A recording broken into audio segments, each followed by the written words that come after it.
ಇಡೀ ದಿನವೆಲ್ಲ ದೇವರೇ ನಮ್ಮನ್ನು ಇಲ್ಲಿವರೆಗೂ ನಡೆಸಿದಿರಾ, ಕಾದಿದ್ದೀರಾ, ಬಲಪಡಿಸಿದಿರಾ. ಅನೇಕ ಶೋಧನೆಯಿಂದ ನಮ್ಮನ್ನು ತೆಪ್ಪಿಸಿ ನಡೆಸಿಗಾಗಿ ಸ್ತೋತ್ರ ಮಾಡ್ತೇವಪ್ಪ. ಈ ಒಂದು ಸಮಯದಲ್ಲಿ ದೇವರೇ ನಮ್ಮನ್ನು ಬರುವಂತೆ ನೀವು ಮಾಡಿದ ಸಹಾಯಕ್ಕಾಗಿ ಸ್ತೋತ್ರ. ಹಾಗೆ ಈ ಒಂದು ಸಹೋದರರನ್ನು ಒಟ್ಟಾಗಿ ಸೇರುವಂತೆ ಈ ಒಂದು ಆನ್ಲೈನ್ ಕ್ಲಾಸ್ ಮುಖವಾಗಿ ನಮ್ಮನ್ನು ಬಲಪಡಿಸಿದಕ್ಕಾಗಿ ಸ್ತೋತ್ರ ದೇವರೇ. ಹಾಗೆ ಕರ್ತನೆ ಬ್ರದರ್ನು ಕೂಡ ಆಶೀರ್ವದಿಸ್ರಿ. ಅವ್ರ ವಾಕ್ಯ ಹಂಚುವ ವಾಕ್ಯಗಳನ್ನು ದೇವರೇ ತಿಳ್ಕೊಳ್ಳಿಕ್ಕೆ ನಮಗೆ ಸಹಾಯ ಮಾಡ್ರಿ. ಹಾಗೆ ಅವ್ರು ಹೇಳುವಂತ ಪವಿತ್ರಾತ್ಮಕವಾಗಿ ಅರ್ಥ ಮಾಡ್ಕೊಳ್ಳಿಕ್ಕೆ ನಮಗೆ ಜ್ಞಾನ, ತಿಳಿದ ಆಲೋಚನೆಯನ್ನು ಹಾಗೆ ಬುದ್ಧಿಯನ್ನು ದಯಪಾಲಿಸ್ರಿ. ಹಾಗೆ ಅನೇಕ ವಿಚಾರದಲ್ಲಿ ದೇವರೇ ಅವ್ರಿಗೆ ತಿಳಿಯಪಡಿಸ್ರಿ. ಹಾಗೆ ಬ್ರದರು ಕೂಡ ಆಶೀರ್ವದಿಸ್ರಿ, ಅವರ ಕುಟುಂಬವನ್ನು ಆಶೀರ್ವದಿಸ್ರಿ, ಅವರ ಸೇವೆಗಳನ್ನ ಆಶೀರ್ವದಿಸ್ರಿ. ಹಾಗೆ ಅನೇಕ ಸಹೋದರ ಬಂದಿಲ್ಲಂತರನು ಬರುವಂತರನು ಬೇರೆ ನಿಮ್ ಕರಡು ವಹಿಸ್ತೀನಪ್ಪ. ನಿಮ್ಮ ಚಿತ್ತಾನುಸಾರವಾಗಿ ಎಲ್ಲರೂ ತಿಳ್ಕೊಂಡು ಅರ್ಥ ಮಾಡ್ಕೊಂಡು ಬೇರೆ ಚಿರಚಿತ್ತವಾಗಿ ಓಟವನ್ನು ಓಡಿ ಮುಗಿಸ್ಲಿಕ್ಕೆ ಕೃಪೆ ಮಾಡು. ಬರುವಂತ ಶೋಧನೆಗಳಿಂದ ಅವರು ಜಯಿಸ್ಕೊಂಡು ಅಪ್ಪ ದೇವರೇ ನಿಮ್ಮ ಸಮ್ಮುಖದಲ್ಲಿ ಬೆಳಿಲಿಕ್ಕೆ ಸಹಾಯ ಮಾಡ್ರಿ. ಮತ್ತೆ ಕೇಳ್ತಾ ದೇವರೇ ಇಲ್ಲಿವರೆಗೂ ನಮ್ಮ ಪ್ರಾರ್ಥನೆ ನಿಮ್ಗೆ ಕೈಗಪ್ಪಿಸ್ಕೊಡ್ತಾ ಈ ಚಿಕ್ಕ ಪ್ರಾರ್ಥನೆ ರಕ್ಷಕನಾದ ಯೇಸುವಿನ ಹೆಸರಲ್ಲಿ ತಂದೆ, ಆಮೇಲೆ. Thank you brother. ಸೊ ತಂದೆ ದೇವರಿಗೂ ಮತ್ತೆ ಅವರ ಮಗನಾದ ಕ್ರಿಸ್ತನು ಕೂಡ ಈ ಒಂದು ವೇಳೆಯಲ್ಲಿ ಕೃತಜ್ಞತೆ ಹೇಳಿಕೊಂಡು ನಾವು ಈ ದೇವದರ್ಶನ ಗುಡಾರ ಪಾಠವನ್ನು ನೋಡ್ತಾ ಇದ್ದೀರಿ. ಅದರ ಒಂದು ಸಾರಾಂಶ ನೋಡುವಾಗ ಅಲ್ಲ, ದೇವದರ್ಶನ ಗುಡಾರ ಅಂತ ಬರುವಾಗ ಅದರಲ್ಲಿ ಪವಿತ್ರ ಸ್ಥಳದಲ್ಲಿ ಹೋದ್ವಾರ ನಾವು 2-3 ಕ್ಲಾಸ್ ಅಲ್ಲಿ ನೋಡ್ತಾ ಬರ್ತಾ ಇದ್ದೀರಿ. ಅದರಲ್ಲಿ ನಾವು 7ನೇ ಅಧ್ಯಾಯ ಮತ್ತೆ 6ನೇ ಅಧ್ಯಾಯದಲ್ಲಿ ನಾವು ನೋಡುವಾಗ ಅದರ ಒಂದು ದೀಪಸ್ತಂಭ ಇತ್ತು, ಪವಿತ್ರ ಸ್ಥಳದಲ್ಲಿ 3 ವಸ್ತುಗಳು ಇತ್ತು ಅಂತ ನಾವು ನೋಡ್ತೀವಿ ಸಹೋದರ ಸಹೋದರಿ ಅಲ್ವಾ. ನಾವು ಇಲ್ಲಿ ನೋಡುವಾಗ ಅದ್ರ ಒಳಗೆ ಇರೋದಂತ ಆ ಪವಿತ್ರ ಸ್ಥಳದಲ್ಲಿ ಇರೋದಂತ 3 ವಸ್ತುಗಳಿತ್ತು. ಒಂದು ದೀಪಸ್ತಂಭ, 2ನೇದು ಆ ರೊಟ್ಟಿಯ ಮೇಜೆ, 3ನೇದು ಸಹೋದರ ಸಹೋದರಿಯರೇ ಅಲ್ಲಿ ಇದ್ದಂತ ಬಂಗಾರದ, ಎಲ್ಲನೂ ಬಂಗಾರದ ಅಲ್ಲಿ ಒಂದು ಧೂಪ ಪೀಠ ಅಲ್ವಾ, ಅದು ಇದೆ ಅಂತ ನೋಡಿದ್ವಿ ಅಲ್ವಾ ಸಹೋದರ. ಈ 3 ವಸ್ತುಗಳೇ ಆ ದೇವದರ್ಶನ ಗುಡಾರದ ಒಳಗೆ ಇರೋದು. ದೇವದರ್ಶನ ಗುಡಾರದಲ್ಲಿ 3 ಭಾಗ ಇದೆ, ನಾವು ಮುಂಚೆನೆ ನೋಡಿದ್ವಿ. ಒಂದು ಪವಿತ್ರ ಸ್ಥಳ, ಮಹಾಪವಿತ್ರ ಸ್ಥಳ, ಆಮೇಲೆ ಅಂಗಳ ಅಂತ ನೋಡ್ತೀವಿ ಅಲ್ವರ, ಅಂತ ಹೇಳಿದ್ರೆ ಕೋರ್ಟ್, ಆಮೇಲೆ ಪಾಳೆಯ ಇರ್ತದೆ ಹೊರಗಡೆ. ಅದು ಹಂಗಾದ್ರೆ 4 ಸ್ಟೆಪ್ ಬರ್ತದೆ. ದೇವದರ್ಶನ ಗುಡಾರ ಅಂತ ಹೇಳುವಾಗ ಅದು ಒಳಗೆ ಇದ್ದಿದ್ದಂತ 2 ಭಾಗ ಯಾವ್ದಪ್ಪ ಅಂತ ಹೇಳಿದ್ರೆ ಪವಿತ್ರ ಸ್ಥಳ, ಮಹಾಪವಿತ್ರ ಸ್ಥಳ. ಇದು ಮಾತ್ರ ಬಹಳ ಇಂಪಾರ್ಟೆಂಟ್. ಇದು ಏನಪ್ಪ ಸೂಚನೆ ಮಾಡ್ತದೆ ಅಂತ ಹೇಳುವಾಗ ನಮ್ಗೆಲ್ಲ ಫಸ್ಟ್ ಮತ್ತೆ, ಯಾಕಂದ್ರೆ ಒಂದು ಕ್ಲಾಸ್ ಬಿಟ್ಟು ಹೋಗಿರೋ ಕಾರಣ ಅದನ್ನ ಸ್ವಲ್ಪ ನೋಡ್ಬೇಕಾದ್ರೆ ಸೋದರ ಸೋದರಿ, ಈ ದೇವದರ್ಶನ ಗೂಡಾರ ಅಂತ ಹೇಳುವಾಗ್ಲೇ ಇದು ನಾನು ಹಾಕಿದ್ದೀನಿ ಫೋನಲ್ಲಿ. ಇದು ಆ ಒಂದು ಹಾಕಿರುವ ಆ ಚೌಕಟ್ಟುಗಳು ಇದೆ. ಆ ಚೌಕಟ್ಟುಗಳು ಹೊರಗಡೆ ಇರುವ ಎಲ್ಲರೂ ಯಾವ್ದಕ್ಕೆ ಲೆಕ್ಕ ತಗೊಂತಾರೆ, ಯಾವ ಮನುಷ್ಯರಿಗೆ ಅದನ್ನ ಹೋಲಿಕೆ ಆಗ್ತದೆ ಅಂತ ಕೇಳಿದ್ರೆ ಅದು ಲೋಕದ ಜನರು ಒಳಗಡೆ ಏನಾಗ್ತಾ ಇದೆ, ಕ್ರಿಸ್ತನ ಒಂದು ಯೋಜನೆ, ತಂದೆಯ ದೇವರಿಟ್ಟಿರುವ ಯೋಜನೆ, ಅದರ ಒಂದು ಅದ್ರ ಒಳಗೆ ನಡೀತಾ ಇರುವ ಏನೆಲ್ಲ ಬೆಳವಣಿಗೆ ಆಗ್ತಿದೆ ಅಂತ ಯಾರಿಗೂ ಅರ್ಥ ಆಗಲ್ಲ ಈ ಲೋಕದಲ್ಲಿ. ಹಂಗಾದ್ರೆ ಅವರೆಲ್ಲ ಪಾಳೆಯದಲ್ಲಿ ಇರೋರು ಮಕ್ಕಳಿಗೆ ಆ ಲೋಕದ ಮಕ್ಕಳು ಅಂತ ನಾವು ಹೋಲಿಕೆ ಮಾಡಿದ್ದೀರಿ. ಅದನ್ನ ತಂದೆ ದೇವರು ಅವ್ರಿಗೆ ಯಾವ ಒಂದು ವಿಚಾರನೂ ಗೊತ್ತಿಲ್ಲ, ಇರೋ ಹಂಗೆ ಅವರು ಬಾಳ್ಕೊಂಡು ಹೋಗ್ತಾ ಇರೋದನ್ನ ನೋಡ್ತೀವಿ. ಆದ್ರೆ ಇಲ್ಲಿ ಚೌಕಟ್ಟು ಒಳಗಿದೆ. ಈ ಚೌಕಟ್ಟು ಒಳಗೆ ಹತ್ರ ಬರುವಾಗ ಅದು ಕ್ರಿಸ್ತನನ್ನ ಅರ್ಥ ಕ್ರೈಸ್ತರನ್ನ ಅರ್ಥ ಮಾಡಿಕೊಂಡು ಏನಾಗ್ತಾರೆ ಅಂತ ಕೇಳಿದ್ರೆ, ನಾವು ಆ ದೇವದರ್ಶನ ಗೂಡಾರ ಹತ್ತಿರಕ್ಕೆ ಬರುವಾಗ ಅಲ್ಲಿ ಒಂದು ಪರದೆ ಐತೆ ಅಂತ ಹೇಳಿದ್ರೆ, ಒಂದು ಸ್ಕ್ರೀನು ಅಲ್ವಾ, ಮುಂದೆ ಇರುವ ಒಂದು ಗೇಟ್ ಅಂತ ಕೇಳಿದ್ರೆ ಅದು ಒಂದು ದಾರಿ ಅಂತ ಕೇಳಿದ್ರೆ ಅದು ಒಂದು ಮಾರ್ಗ. ಆ ಮಾರ್ಗವನ್ನು ನಾವು ಬರುವಾಗ ಕ್ರಿಸ್ತನನ್ನು ನಾವು ಏನ್ ಮಾಡ್ತೀವಿ ಅಂತ ಕೇಳಿದ್ರೆ ಆವಾಗ್ಲೇ ಕ್ರಿಸ್ತನನ್ನು ಸ್ವೀಕರಿಸ್ಕೊಂತೀವಿ. ಕ್ರಿಸ್ತನ್ ಯಾರು, ನಾವು ಯಾವೇ ಒಂದು ಜಾತಿ ಆಗಿದ್ರು, ಯಾವ ಒಂದು ಬೇರೆ ಜಾತಿಗೆ ಸಂಬಂಧಪಟ್ಟವರಾಗಿದ್ರು, ಮುಸ್ಲಿಂ ಆಗಿರ್ಲಿ ಅಥವಾ ಹಿಂದೂ ಆಗಿರ್ಲಿ ಅಥವಾ ಯಾವುದೇ ಒಂದು ಇದಾಗಿದ್ರೆ ಕೂಡ, ಕ್ರೈಸ್ತರಾಗಿ ಹೇಳ್ಕೊಂಡು ಕ್ರೈಸ್ತರಾಗಿದ್ರೆ ಕೂಡ ಯೇಸು ಕ್ರಿಸ್ತನ ಒಂದು ರ್ಯಾನ್ಸಮ್ ಅಂತ ಕೇಳಿದ್ರೆ ಅದನ್ನ ಒಂದು ಯಜ್ಞ, ಯಾರಿಗೂ ಆ ವಿಮೋಚನವಾಗಿ ಕೊಟ್ಟಿರುವ, ಎಲ್ಲರೂ ವಿಮೋಚನವಾಗಿ ಕೊಟ್ಟಿರುವ ಆ ಯಜ್ಞ ಏನಂತ ಅರ್ಥ ಆಗದಿರೋ ಒಂದು ಸ್ಥಾನ ಇದೆ. ಅದನ್ನ ಅರ್ಥ ಮಾಡ್ಕೊಳ್ಳುವಾಗ್ಲೇ ನಾವು ಏನಾಗ್ತೀವಿ ಅಂತ ಕೇಳಿದ್ರೆ ಆ ದೇವದರ್ಶನ ಗೂಡಾರದ ಆ ಚೌಕಟ್ಟತ್ರ ಇರುವ ಆ ಮಾರ್ಗ, ಒಳಗೆ ಬರುವ ಒಂದು ಮಾರ್ಗ, ಅದು ಪೂರ್ವ ದಿಕ್ಕಲ್ಲಿ ಇರುವುದಂತ ಆ ಮಾರ್ಗಕ್ಕೆ ಒಳಗಡೆ ಬರೋದು ಅಂತ ನೋಡ್ತೀವಿ.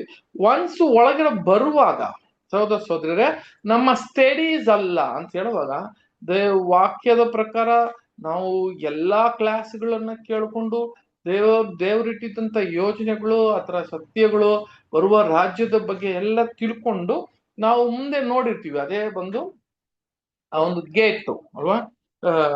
ನಾನೇ ಸತ್ಯ, ನಾನೇ ಮಾರ್ಗ, ನಾನೇ ಜೀವ ಅಂತ ಹೇಳ್ತಾರೆ.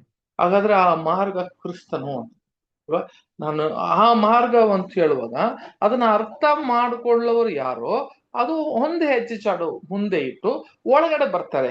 ಒಳಗಡೆ ಅಂತ ಹೇಳುವಾಗ ಯಾವಾಗ ಅಂತ ಹೇಳಿದ್ರೆ ಇನ್ನ ಸ್ವಲ್ಪ ಮುಂದೆ ಬರ್ತಾರೆ. ಈ ಪಾಠಗಳೆಲ್ಲ ಕೇಳ್ಕೊಂಡು ಮುಂದೆ ಬಂದು ಅಲ್ಲಿ ಇದ್ದಿದ್ದಂತ ಅಲ್ಲಿ ಒಂದು ಯಜ್ಞ ವೇದಿ ಇದೆ. ಆ ಯಜ್ಞ ವೇದಿ ಏನಪ್ಪಾ ಅಂತ ಹೇಳಿದ್ರೆ ಆ ಯಜ್ಞವೇದಿ ಕ್ರಿಸ್ತನ ಒಂದು ಅಲ್ವಾ. ಆ ಯಜ್ಞವೇದಿ ರ್ಯಾನ್ಸಮ್ ಸ್ಯಾಕ್ರಿಫೈಸ್ ಆತನು ಕೊಟ್ಟಿದ್ದಂತ ಅದು ತಾಮ್ರದಿಂದ ಮಾಡಿದಂತ ಒಂದು ಯಜ್ಞವೇದಿ, ನಮಗೆಲ್ಲ ಗೊತ್ತಿದ್ದದು ಅಲ್ವಾ. ಆ ತಾಮ್ರದಿಂದ ಮಾಡಿದಂತ ಆ ಯಜ್ಞವೇದಿ, ಆ ಯಜ್ಞವೇದಿ ಮೇಲೆ ಕ್ರಿಸ್ತನು ಹೆಂಗೆ ಆತನು ದೇವರಿಗೆ ಒಪ್ಪಿಸಿಕೊಟ್ನೋ ಅದೇ ತರ ಯಾರೆಲ್ಲ ಕ್ರಿಸ್ತನ ಒಳಗೆ ನೋಡ್ರಿ ಆ ಚೌಕಟ್ಟು ಒಳಗೆ ಬರೋರು ಯಾರೋ ಅದನ್ನ ಮುಂದೆ ಹಾರ ಒಂದು ಹೆಜ್ಜೆಯನ್ನು ತಗೊಂತಾರೆ. ನಾನು ಕೂಡ ಕ್ರಿಸ್ತನಂಗೆ ನಾ ಲೋಕವನ್ನು ಬಿಟ್ಟು ಕ್ರಿಸ್ತಗಾಗಿ ನಾನೇನ್ ಮಾಡ್ತೀನಿ, ಆ ಶಿಲುವೆಯನ್ನ ಹೊಂದಿಕೊಂಡು ಅಂತ ಹೇಳಿ ನಾವು ಮುಂದೆ ಬಂದು ನಮ್ಮ ನಮ್ಮ ಶರೀರವನ್ನೇ ನಾವೇನ್ ಮಾಡ್ತೀವಿ ಅಂತ ಕೇಳಿದ್ರೆ ಅದನ್ನ ಒಪ್ಪಿಸಿಕೊಡೋದಕ್ಕೆ ಮುಂದೆ ಬರುವ ಒಂದು ಸ್ಥಾನ ಯಾವ್ದಪ್ಪ ಅಂತ ಕೇಳಿದ್ರೆ ಆ ಒಂದು ಅಲ್ಲಿ ತಾಮ್ರದಲ್ಲಿ ಮಾಡಿದಂತ ಆ ಯಜ್ಞವೇದಿ. ಅದಕ್ಕೆ ಮುಂಚೆ ಅದು ಇನ್ನ ಸ್ವಲ್ಪ ಹತ್ರ ಬರುವಾಗ ಅದನ್ನ ನೋಡುವಾಗ ಅಲ್ಲಿ ಏನಪ್ಪಾ ಇತ್ತು ಅಂತ ಹೇಳಿದ್ರೆ ಒಂದು ಗಂಗಾಳ ಇತ್ತು. ಆ ಗಂಗಾಳ ಕೂಡ ಏನು, ಆ ಗಂಗಾಳ ಏನಪ್ಪಾ ಅಂತ ಹೇಳಿದ್ರೆ ನಾವು ನಮ್ಮನ್ನು ಮುಖ್ಯ ನೋಡ್ರಿ ಏನೋ ಬಂದು ನಾವು ಕೂಡ ಕೊಡ್ತೀರಿ ಅಂತ ನಾವು ನಮ್ಮ ಜೀವ ಕೊಡ್ತೀರಿ ಅಂತ ಮುಂದೆ ಬಂದ್ರೆ ಕೂಡ ಅಲ್ಲಿ ಗಂಗಾಳ ಒಂದು ಐತೆ. ಏನಪ್ಪಾ ಅಂತ ಹೇಳಿದ್ರೆ ಅದು ಕೂಡ ಯೇಸು ಕ್ರಿಸ್ತನನ್ನು ಆ ದೇವರ ವಾಕ್ಯದಲ್ಲಿ ನಮ್ಮನ್ನ ನಾವು ಏನ್ ತೊಳ್ಕೊಂಡು ಆ ದೇವರ ವಾಕ್ಯದಿಂದನೇ ನಮ್ಮನ್ನ ನಾವು ಸಿದ್ಧಪಡಿಸಿಕೊಂಡು ನಮ್ಮನ್ನ ಸರಿಪಡಿಸಿಕೊಂಡು ನಮ್ಮ ಪಾಪಗಳನ್ನ ತೊಳ್ಕೊಂಡು ದೇವರ ವಾಕ್ಯದಲ್ಲಿ ನಾವು ಒಂದು ಆ ದರ್ಪಣಂಗೆ ಒಂದೊಂದು ಕಾಲ ಒಂದೊಂದು ಟೈಮ್ ಕೂಡ ಆ ದರ್ಪಣದಿಂದ ಹೆಂಗ್ ನೋಡ್ಕೊಂಡು ನಮ್ಮನ್ನ ಸರಿ ಮಾಡಿಸ್ಕೊಂತಿರೋ ಅದೇ ತರ ಗಂಗಳವ ಕೂಡ ಅದನ್ನ ನೋಡಿಕೊಂಡು ಕ್ರಿಸ್ತನಂಗೆ ಅದರಲ್ಲಿ ನೋಡಿದ್ರೆ ನಾವು ಅದೆಲ್ಲ ಪಾಠ ಓದಿದ್ದೀರಿ ಅಲ್ವಾ. ಅದನ್ನ ನೋಡಿಕೊಂಡು ನಮ್ಮನ್ನ ಸರಿಪಡಿಸಿಕೊಂಡು ನಾವೇನ್ ಮಾಡ್ತೀವಿ ಅಂತ ಹೇಳಿದ್ರೆ ಇನ್ನೊಂದು ಹೆಜ್ಜೆನ ತಗೊಂತೀವಿ.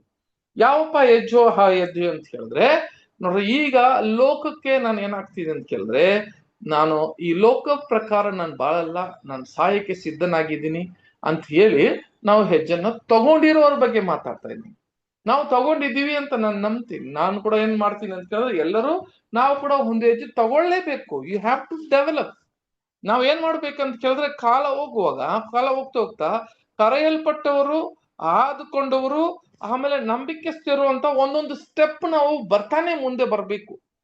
ಮುಂದೆ ಬರ್ತಾನೆ ಇರಬೇಕು. ನಾವು ಕರೆಯಲ್ಪಟ್ಟವರಾಗಿ ಇದ್ದಿದ್ದು ಅಲ್ಲೇ ನಿಂತ್ಕೊಳ್ಳೋದಲ್ಲ, ಇನ್ನ ಮುಂದೆ ಹೆಜ್ಜೆನ ತಗೊಬೇಕು. ಆಗ ಆದ್ಕೊಂಡವರು ಅಂತ ನಾವು ಮುಂದೆ ಬಂದಿದೀವಿ, ಅನೇಕರು ಬಂದಿದ್ದೀವಿ ನೋಡಿ. ಎಷ್ಟೇ ಕಷ್ಟ, ಎಷ್ಟೇ ದುಃಖ, ಎಷ್ಟೇ ಎಲ್ಲ ಇದ್ರೆ ಕೂಡ ನಾವು ಕ್ರಿಸ್ತನ ಬಿಟ್ಟು ಹೋಗೋದಿಲ್ಲ ಅಲ್ವಾ. ಹಾಗಾದ್ರೆ ನಾವ್ ಏನ್ ಮಾಡಿದ್ದೀರಿ ಅಂತ ಕೇಳಿದ್ರೆ ಆ ಒಂದು ಹೆಜ್ಜೆನ ತಗೊಂಡಿದ್ದೀರಿ. ಆ ಹೆಜ್ಜೆ ಯಾವ್ದಪ್ಪ ಅಂತ ಕೇಳಿದ್ರೆ ಆ ಒಂದು ಪವಿತ್ರ ಸ್ಥಳವನ್ನು ಸೂಚನೆ ಕೊಡ್ತದೆ ಅಲ್ವ ಸಹೋದರ ಸಹೋದರಿಯರೇ. ನೋಡ್ರಿ ಆ ಒಂದು ದೇವದರ್ಶನ ಗೂಡಾರ ಒಳಗೆ ಹೋದ್ಮೇಲೆ ಆ ಗೂಡಾರ ಒಳಗೆ ಹೋದ್ಮೇಲೆ ನಮಗೆ ಏನಪ್ಪಾ ತೋರಿಸ್ತದೆ ಅಂತ ಕೇಳಿದ್ರೆ ಇನ್ನು ಮುಂದೆ ನೀವು ಈ ಲೋಕದ ಮಕ್ಕಳಲ್ಲ. ಆದಾಮಿನ ಪ್ರಕಾರ ನೀವು ಹುಟ್ಟಿ ಬೆಳೆದ ಮಕ್ಕಳಾಗಿ ಇದ್ರೆ ಕೂಡ ನೀವು ಶರೀರ ಪ್ರಕಾರವಾಗಿ ಮನುಷ್ಯನಾಗಿದ್ದು ಆದಾಮನ ಸಂತತಿಯಾಗಿದ್ರೆ ಕೂಡ ನಾವು ಹೃದಯಪೂರ್ವಕವಾಗಿ ನಮ್ಮ ಆತ್ಮೀಯದಿಂದ ನಾವು ಆದಾಮನ ಸಂತತಿ ಅಲ್ಲ, ಕ್ರಿಸ್ತನ ಸಂತತಿ ಅಂತ ಹೇಳಿ ಏನಾಗ್ತೀವಿ ಅಂತ ಕೇಳಿದ್ರೆ ಮುಂದೆ ನಾವು ಹೆಜ್ಜನ್ನ ಇಡ್ತೀರಿ. ಆವಾಗ ಇಡುವಾಗ ನಾವು ಆ ಒಂದು ದೇವದಾಸನ ಗೂಡಾರ ಅಂತ ಹೇಳುವಾಗ ಕ್ರಿಸ್ತನ ಆತನ ಒಂದು ಕರೆಯಲ್ಲಿ, ಆತನ ಯೋಜನೆಯಲ್ಲಿ, ಆತನ ಕೈಯಲ್ಲಿ ನಾವೇನಾಗ್ತೀವಿ ಅಂತ ಕೇಳಿದ್ರೆ ಒಳಗಡೆ ಹೋಗ್ತೀವಿ ಅಂತ ನೋಡ್ತೀವಿ. ಈಗ ಯಾರಪ್ಪ ನಮ್ಮನ್ನ ಮುಚ್ಚಿಕೊಂಡಿರೋದು ಅಂತ ಕೇಳಿದ್ರೆ ಕ್ರಿಸ್ತನು. ವಾಕ್ಯಗಳ ಅನೇಕ ಕೊಲೆಸಿದಲ್ಲಿ ಮೂರನೇ ವಾಕ್ಯ ಎಲ್ಲ ನಾವು ಓದ್ತೀವಿ. ಇನ್ನು ನಾನಲ್ಲ, ಕ್ರಿಸ್ತನೇ ನನ್ನ ಒಳಗೆ ಇರೋದಂತ ಅಲ್ವಾ. ಅದೇ ತರ ಏನಾಗುತ್ತೆ, ನಮ್ಮನ್ನ ಮುಚ್ಚಿಕೊಂಡಿರೋದು ಯಾರಪ್ಪ ಅಂತ ಕೇಳಿದ್ರೆ ಆತನ ಒಳಗೆ ನಾವು ಇದ್ದೀವಿ. ಆಗ ಮುಂದೆ ಹೋಗಿದ್ದೀವಿ. ಇವಾಗ ಅದ್ರೊಳಗೆ ಏನಪ್ಪಾ ನಡೀತದೆ ಅಂತ ಕೇಳಿದ್ರೆ, ನಾವೆಲ್ಲ ಸೋದರ ಸೋದರೇ ಲೋಕದ ಮಕ್ಕಳಾಗಿದ್ದಂತ ನಾವು ಸತ್ಯವನ್ನ ಕೇಳಿ ಇದೇ ಸತ್ಯ ಅಂತ ತೀರ್ಮಾನ ತಗೊಂಡಿರೋರ ಬಗ್ಗೆ ನಾನು ಹೇಳ್ತಾ ಇದ್ದೀನಿ. ನಾವು ಇದೇ ಸತ್ಯ ಅಂತ ಯಾವ ತೀರ್ಮಾನ ಮಾಡಿದೀವೋ ಅದನ್ನ ಬಿಟ್ಟು ಯಾವಾಗ್ಲೂ ಹೋಗಂಗಿಲ್ಲ ನಾವು.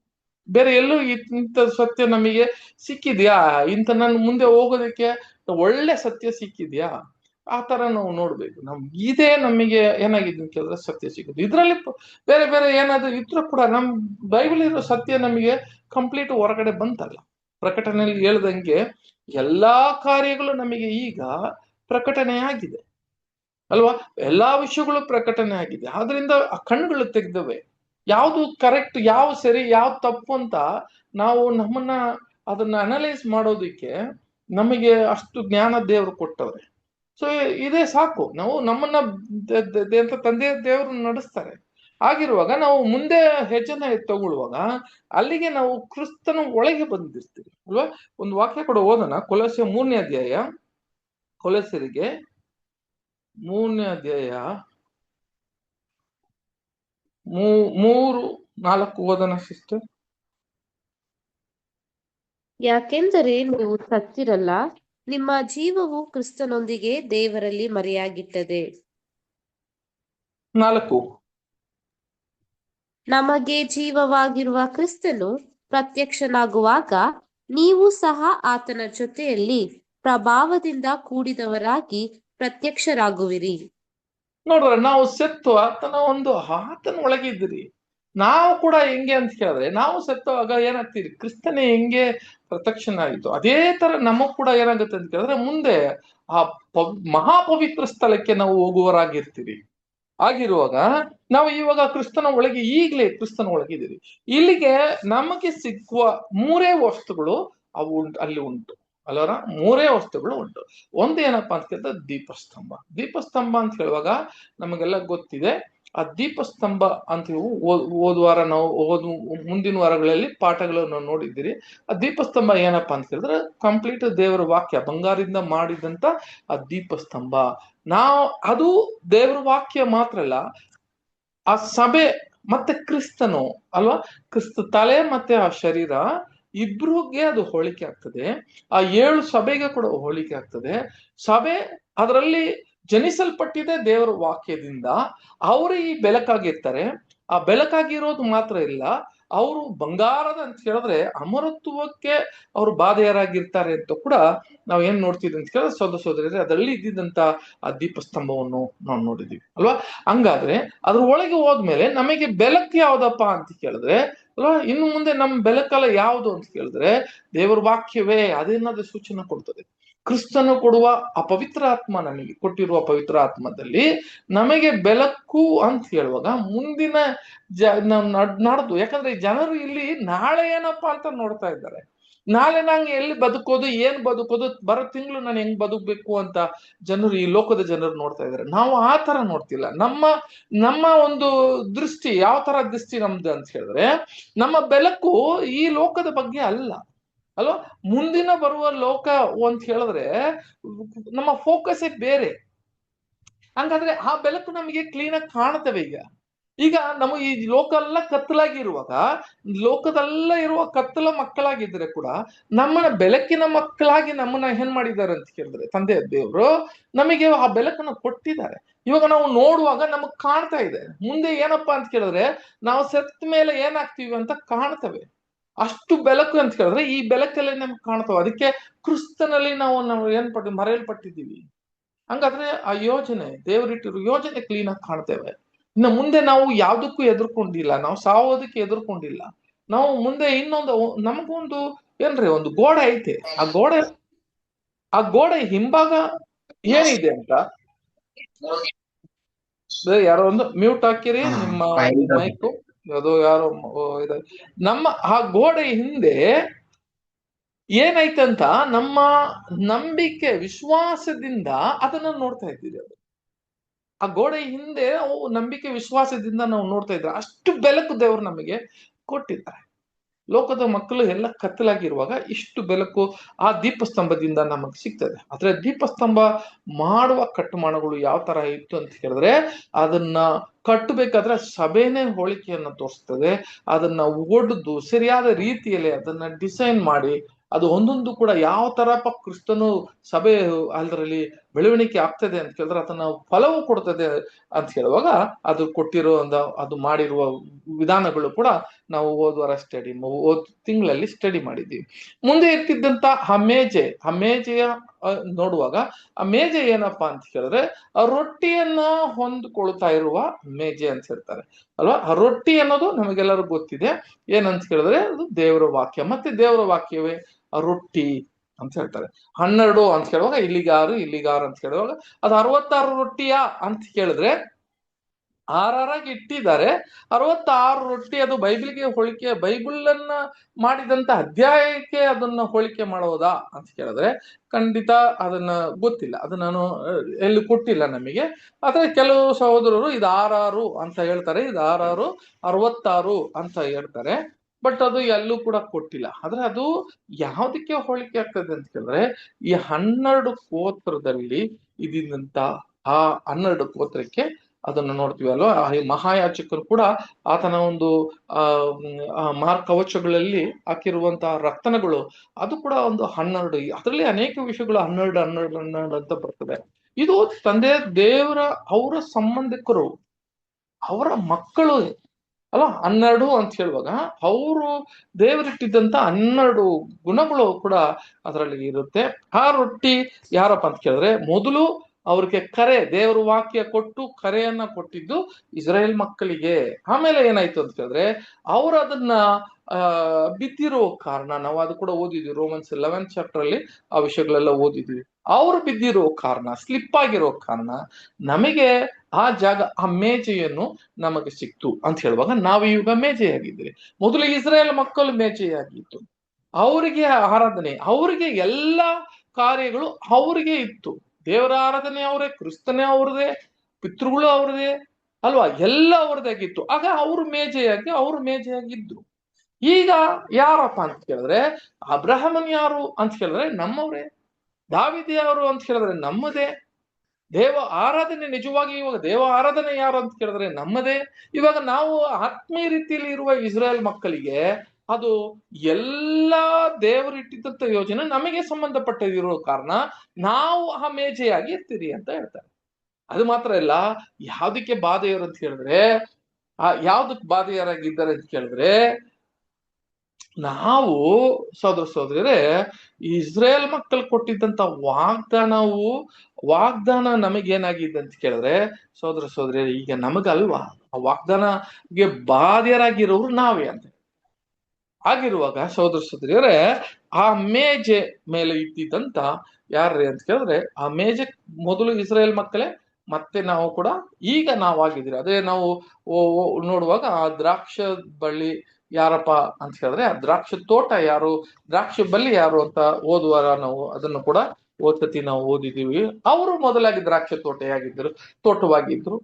ಅವರು ಒಳ್ಳೆ ಹಣ್ಣನ್ನು ಕೊಡ್ತಿರೋ ಕಾರಣ, ಹಣಸಿನನ್ನು ಕೊಟ್ಟಿದ್ದ ಕಾರಣ ಈಗ ನಮ್ಮನ್ನ ನೀವೇ ಆ ದ್ರಾಕ್ಷಿ ಬಳ್ಳಿ ಅಂತ ಅಲ್ಲ ಕ್ರಿಸ್ತನು ನಮಗೆ ಇದ್ದು ಆ ಕೊಂಬೆಗಳು, ನಾವೆಲ್ಲ ಕೊಂಬೆಗಳು ಕ್ರಿಸ್ತನ ದ್ರಾಕ್ಷಿ ಬಳ್ಳಿ ಅಂತ ಹೇಳೋದು ನೋಡಿದ್ರೆ, ತೋಟಗಾರ ತಂದೆಯ ದೇವ್ರು ಅಂತ ಕೂಡ ಹೇಳುದು. ಇವಾಗ ನಾವು ದ್ರಾಕ್ಷಿ ಬಳ್ಳಿ ಆಗಿದ್ದೀರಿ ಅಂತ ಕೂಡ ಆ ಒಂದು ರಕ್ಷಣೆಗೆ ಬಾಧೆಯರಾಗಿ ನಾವು ಇದ್ದೀರಿ ಅಂತ ಅದನ್ನ ಕೂಡ ನಾವು ನೋಡಿದ್ವಿ. ಅದ್ರ ಮೇಲೆ ಇಟ್ಟಿದ್ದಂತ ಅಲ್ವಾ, ಅದ್ರ ಮೇಲೆ ಇಟ್ಟಿದ್ದಂತ ಒಂದು ಆ ಧೂಪ, ಒಂದು ಇನ್ಸೆನ್ಸ್ ಅಂತ ಹೇಳ್ತಾರೆ, ಅದು ಒಂದು ಒಳ್ಳೆ ಸುಗಂಧ ವಾಸನೆ ಕೊಡೋದು ಅಂತ ಹೇಳ್ತಾರೆ. ಅಂತ ಹೇಳಿದ್ರೆ ದೇವರ ವಾಕ್ಯದಿಂದ ನಾವು ಕೊಡುವ ಫಲ ಯಾವ ತರ ಇರಬೇಕು ಅಂತ ಕೊಟ್ಟಿದ್ವಿ. ಈಗ ಯಾವ್ದಪ್ಪ ಅಂತ ಕೇಳಿದ್ರೆ ಅದರಲ್ಲಿ ಇದ್ದಿದ್ದಂತ 3ನೇ ವಸ್ತು ಅಲ್ವಾ, 3ನೇ ವಸ್ತು ಯಾವ್ದಪ್ಪ ಅಂತ ಕೇಳಿದ್ರೆ ಈ ಧೂಪ ವೇದಿಕೆ ಒಂದು ಕ್ರಮ ಇದೆ. ಅದನ್ನ ಇವಾಗ ನಾವೇನ್ ಮಾಡ್ತೀವಿ ಅಂತ ಹೇಳಿದ್ರೆ ಇದು ಯಾರಕ್ಕೆ ಹೋಲಿಕೆ ಆಗ್ತದೆ ಅಂತ ಕೇಳಿದ್ರೆ ನಾನು ಮುಂಚೆನೆ ನಾವು ಹೇಳ್ಬಿಟ್ಟಿದ್ದೀನಲ್ಲ, ಈ ಪವಿತ್ರ ಇಲ್ಲಿ ಯಾವ್ದು ಅಂತ ಕೇಳಿದ್ರೆ ಪವಿತ್ರ ಸ್ಥಳ ಅಂತ ಹೇಳುವಾಗ ಅದು ಫುಲ್ ಅಂಡ್ ಫುಲ್ ಯಾರಿಗೆಪ್ಪ ಅಂತ ಕೇಳಿದ್ರೆ ಸಭೆಗೆ ಹೋಲಿಕೆ ಆಗ್ತದೆ. ಸಹೋದರರೇ, ನಾವು ನೋಡ್ತಾ ಇರೋ ವಿಷಯಗಳೆಲ್ಲ ಕೂಡ ಬೇಸಿಕ್ ಅಷ್ಟೇ. ಇವು ದೇವದರ್ಶನ ಗೂಡಾರದಲ್ಲಿ ನೋಡಿದ ವಿಷಯಗಳೆಲ್ಲ ಬೇಸಿಕ್. ಇನ್ನ ಕೂಡ ಆಳವಾಗಿ ಅನೇಕ ವಿಷಯಗಳಿದೆ. ಅದೆಲ್ಲ ನಾವು ಏನ್ ಮಾಡಕ್ಕಾಗಲ್ಲ ಅಂತ ಕೇಳಿದ್ರೆ ಆನ್ಲೈನ್ ನಲ್ಲಿ ಮಾತಾಡಕ ಅದು ಆಗಲ್ಲ. ಅದು ಸ್ಟಡಿ ಆಗಿ ಒಂದೊಂದು ಅದನ್ನ ಮಾತಾಡಕ್ಕೆ ಇನ್ನು ಹೋಗ್ತಾನೆ ಇರ್ತದೆ. ಅದಕ್ಕೆ ನಾವ್ ಏನ್ ಮಾಡ್ತೀವಿ ಅಂತ ಕೇಳಿದ್ರೆ ಒಂದು ಸಾರಾಂಶ ಇಷ್ಟೇ ಅಂತ ಹೇಳಿ ಅವು ಏನೆಲ್ಲ ನಮಗ್ ಬೇಕಾಗಿದೆಯೋ ಅದನ್ನ ಮಾತ್ರವೇ ಆ ಟೈಮ್ ತಕ್ಕದಾಗಿ ನಾವು ಮಾತಾಡ್ತೀವಿ. ಹೋಗ್ತಾ ಹೋಗ್ತಾ ನಮ್ಮ ಜ್ಞಾನ ಕೂಡ ಬೆಳಿಬೇಕಲ್ಲ. ನಾವು ಕ್ಯಾರೆಕ್ಟರ್ ಅಲ್ಲಿ ಬೆಳೆದಂಗೆ ಜ್ಞಾನ ಕೂಡ ನಮ್ಮಲ್ಲಿ ಬೆಳೀತದೆ. ಆ ಬೆಳೆಯುವಾಗ ಅದು ಕೂಡ ಇನ್ನ ಹೆಚ್ಚಾಗಿ ನಾವು ಅದನ್ನ ತಿಳ್ಕೊಳ್ಳೋಕೆ ಸಾಧ್ಯವಾಗುತ್ತೆ. ಅದರಿಂದ ನಾವು ಕೂಡ ಎಷ್ಟು ನಮ್ಮಲ್ಲಿ ಅರ್ಥ ಮಾಡ್ಕೊಳ್ಳೋಕೆ ಸಾಧ್ಯವೋ, ಎಷ್ಟು ನಾವು ಮಾತಾಡಕ್ ಸಾಧ್ಯವೋ, ಎಷ್ಟು ಅದನ್ನ ಮಾತ್ರವೇ ನಾವು ಧ್ಯಾನ ಮಾಡ್ತಾ ಇದ್ದೀವಿ. ಹಾಗಿರುವಾಗ ಈ ಪವಿತ್ರ ಸ್ಥಳ ಏನಪ್ಪಾ ಅದನ್ನ ಸೂಚನೆ ಆಗ್ತದೆ ಅಂತ ಕೇಳಿದ್ರೆ, ಪವಿತ್ರ ಸ್ಥಳ ಫುಲ್ ಅಂಡ್ ಫುಲ್ಲಿ ಯಾರಪ್ಪ ಅಂತ ಕೇಳಿದ್ರೆ ಸಭೆ. ಪವಿತ್ರ ಸ್ಥಳದಲ್ಲಿ ಇರುವ ಸಭೆ ಅಂತ ಹೇಳುವಾಗ ಸಭೆಯಲ್ಲಿ ಏನು ವಿವರ ಅಂತ ಕೇಳಿದ್ರೆ, ಸಭೆ ಮಾಂಸದಲ್ಲಿ ಇದೆ. ಇಲ್ಲಿ ಪವಿತ್ರ ಸ್ಥಳದಲ್ಲಿ ಇರುವ ವಿಷಯಗಳು ಸಭೆ ಇದೆ, ಮಾಂಸದಲ್ಲಿ ಇದೆ. ಆದ್ರೆ ಆತ್ಮೀಯ ರೀತಿಯಲ್ಲಿ ಸಭೆಯಾಗಿ ಇದು ಏನಾಗುತ್ತೆ ಅಂತ ಹೇಳಿದ್ರೆ, ಅದು ಓದೋದು, ವಾಕ್ಯ ಓದಾಗ್ಲಿ, ಆ ಯೋಜನೆ ಆಗ್ಲಿ, ದೇವರು ಕೊಟ್ಟ ವಿಷಯಗಳಾಗ್ಲಿ, ಇವೆಲ್ಲ ನಾವು ನಮ್ಮ ಯೋಜನೆ ಎಲ್ಲ ಯಾವ್ದ್ರಲ್ಲಿ ಇದೆ ಅಂತ ಕೇಳಿದ್ರೆ ಪರಲೋಕದ ಬಗ್ಗೆ ಯೋಚನೆ. ನಾವು ಅದರಲ್ಲಿ ಬೆಳೀತಾ ಇದ್ದೀರಿ. ಆದ್ರೆ ಶರೀರ ಮಾತ್ರ ಈ ಲೋಕ ಅಲ್ವಾ. ನಮಗೇನ್ ಬೇಕಾಗಿದೆ? ಊಟ ಬೇಕು, ನೀರು ಬೇಕು ಅಲ್ವಾ, ಇದಕ್ಕೆ ಜಾಗ ಬೇಕು, ಬಟ್ಟೆ ಬೇಕು. ಆಮೇಲೆ ನಾವು ಅದನ್ನೆಲ್ಲ ದುಡಿಬೇಕಾದ್ರೆ ನಮಗೆ ಹಣ ಬೇಕು ಅಲ್ಲ. ಈ ಲೋಕದಲ್ಲಿ ಇದ್ದಂತ ಎಲ್ಲ ವಿಷಯಗಳು ಬೇಕು ನೋಡಿ. ಇವೆಲ್ಲ ಮಾಡ್ಬೇಕಂದ್ರೆ ನಾವು ಲೋಕಕ್ಕೆ ಹೋಗೇ ಮಾಡ್ಬೇಕು. ಲೋಕದಿಂದನೇ ಸಂಪಾದನೆ ಮಾಡ್ಬೇಕು, ಪರಲೋಕದಿಂದ ನಾವು ತಗೊಳಕ್ ಬರೋದಿಲ್ಲ. ಹಾಗಿದ್ರೆ ಇದು ಪವಿತ್ರ ಸ್ಥಳ ಅಂತ ಹೇಳುವಾಗ ಆ ಒಂದು ಸಭೆ ಮಾಂಸದಲ್ಲಿ ಇದೆ. ಅದ್ರಲ್ಲಿ ಅವರ ಒಂದು ಹೃದಯಗಳು, ಅವರ ಒಂದು ಯೋಚನೆಗಳು ಎಲ್ಲಿದೆಯಪ್ಪ ಅಂತ ಕೇಳಿದ್ರೆ ಪರಲೋಕದ ಒಂದು ಯೋಚನೆ, ಆತ್ಮೀಯದ ಯೋಚನೆ ಆಗಿದೆ. ಈಗ ಮಾಂಸಕ್ಕೂ ನಮ್ಗೊತ್ತು ಆತ್ಮೀಯವಾಗಿರುವ ಎರಡಕ್ಕೂ ನಮಗೆ ಇವಾಗ ಏನಾಗುತ್ತೆ ಅಂತ ಕೇಳಿದ್ರೆ ಒಂದು ಜಗಳ ಆಗ್ತಾನೆ ಇರ್ತದೆ ಅಲ್ವಾ. ಮಾಂಸಕ್ಕೂ ಈ ಒಂದು ಶರೀರಕ್ಕೂ ಆ ಜಗಳವೇ ಆಗ್ತದೆ. ಇದು ಪವಿತ್ರ ಸ್ಥಳ. ಅದು ಒಂದು ವಾಕ್ಯ ಓದ್ಬಿಟ್ಟು ನಾವು ಪಾಠಕ್ಕೆ ಹೋಗೋಣ. ಗಲಾತಿಯರಿಗೆ 5ನೇ ಅಧ್ಯಾಯ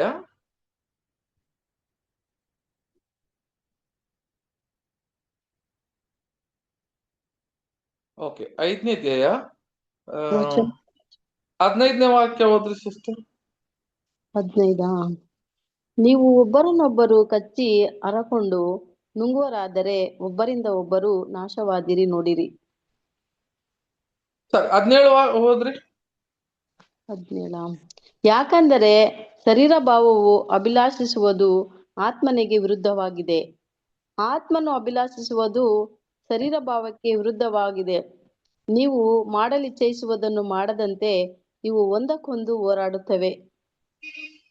ನೋಡಿದ್ರೆ ಈಗ ಶರೀರ ಅಭಿಲಾಷ ಅಂತ ಹೇಳುವಾಗ ಇದಕ್ಕೂ ಆತ್ಮೀಯಕ್ಕೂ ವಿರುದ್ಧವಾಗಿದೆ. ಒಂದಕ್ಕೊಂದು ಏನಾಗುತ್ತೆ ಅಂತ ಕೇಳಿದ್ರೆ ವಿರುದ್ಧವಾಗಿದೆ.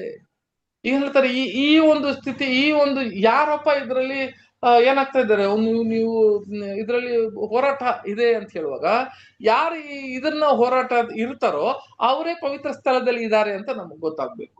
ನಾವು ಅದನ್ನ ಅರ್ಥ ಮಾಡ್ಕೋ. ಯಾಕಂದ್ರೆ ಆತ್ಮೀಯ ರೀತಿಯಲ್ಲಿ ನಾವು ಅರ್ಥ ಮಾಡ್ಕೊಳ್ಳುವ ಒಂದು ಸ್ಥಳ ಅಂತ ಹೇಳುವಾಗ ನಾನು ಶರೀರ ಪ್ರಕಾರ ಇದ್ದೀನಿ, ಆದ್ರೆ ನಾನು ಕ್ರಿಸ್ತನ ಒಂದು ವಾಕ್ಯದ ಪ್ರಕಾರ ಆತ್ಮೀಯ ರೀತಿಯಲ್ಲಿ ಬೆಳಿಬೇಕಂತ ನೋಡ್ತೀನಿ.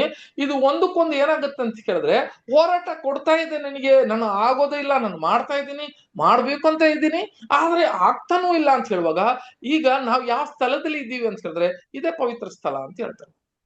ಹೌದು, ಯಾಕಂದ್ರೆ ನಮಗೆ ಊಟ ಬೇಕು, ಎಲ್ಲ ಬೇಕು, ಈ ಮಾಂಸದ ಪ್ರಕಾರ ಶರೀರ ಪ್ರಕಾರ ಎಲ್ಲ ಬೇಕು. ಆದ್ರೆ ಅದಕ್ಕೆ ನಾವು ಅಧೀನರಾಗಿರಬಾರ್ದು ಅಲ್ವಾ. ಅದಕ್ಕೆ ದಾಸರಾಗಿರ್ಬಾರ್ದು. ನಾವು ಕ್ರಿಸ್ತನ ದಾಸರಾಗಿ ಇರಬೇಕು ಅಂತ ಬರುವಾಗ ಅದು ಒಂದಕ್ಕೊಂದು ಹೋರಾಟ ಇದ್ದೇ ಇರ್ತದೆ. ಇದು ಇರುವ ನಮ್ಮ ಒಂದು ಸ್ಥಾನ. ಹಂಗಿರುವಾಗ ನಾವೆಲ್ಲ ಆ ಪವಿತ್ರ ಸ್ಥಳದಲ್ಲಿ ಇದ್ದುಕೊಂಡು ಅಂತ ಕೇಳಿದ್ರೆ ಆ 3 ವಸ್ತುಗಳು ನಾವೇ. ಆ 3 ವಸ್ತುಗಳು ಹೆಂಗೆ ಹೋರಾಟ ಮಾಡಿ ಅದನ್ನ ಜಯಿಸ್ಬೇಕು ಅಂತಾನೆ ಈ ವಾಕ್ಯಗಳು ಹೇಳ್ತೇವೆ. ಹಾಗಿರುವಾಗ ಈ ಧೂಪವೇದಿ ಅಂತ ಹೇಳುವಾಗ ಈ ಕ್ರಮ, ಧೂಪವೇದಿಯ ಒಂದು ಕ್ರಮ ಅಂತ ಹೇಳುವಾಗ ಆ ಬಹಳ ಮುಖ್ಯ. ಆ ಒಂದು ವೇದಿಕೆ ಇತ್ತು. ಅದ್ರ ಬಗ್ಗೆ ನಾವು ಇದು ಏನಪ್ಪ ಹೇಳುತ್ತೆ, ನಮಗೆ ಏನ್ ಸಂಗತಿ ಹೇಳ್ತದೆ ಅಂತ ಕೆಲವು ವಿಷಯಗಳು ನಾವು ಓದೋಣ. ಸೋದರ ಸೋದರರೇ, ಅದು ವಿಮೋಚನಾ ಕಾಂಡದಲ್ಲಿ 30ನೇ ಅಧ್ಯಾಯ ಒಂದೊಂದು ವಾಕ್ಯ ಕೂಡ ನಾವು ಓದೋಣ. 30ನೇ ಅಧ್ಯಾಯ 1ರಿಂದ ಕೆಲವು ವಾಕ್ಯಗಳು ಓದೋಣ ಸಿಸ್ಟರ್, 10 ತನಕ ಓದೋಣ. ಸುಗಂಧ ದ್ರವ್ಯಗಳಿಂದ ಧೂಪ ಹಾಕುವುದಕ್ಕೆ ಜಾಲಿ ಮರದ ಧೂಪವೇದಿಯನ್ನು ಮಾಡಿಸಬೇಕು. ಒಂದೊಂದು ಮೊಳ ಉದ್ದವಾಗಿಯೂ 1 ಮೊಳ ಅಗಲವಾಗಿಯೂ ಚಚ್ಚೌಕವಾಗಿರಬೇಕು. ಅದರ ಎತ್ತರವು 2 ಮೊಳವಾಗಿಯೂ ಇರಬೇಕು. ಅಂದರೆ ಕೊಂಬುಗಳು ಅದರೊಂದಿಗೆ ಏಕವಾಗಿರಬೇಕು. ಅದರ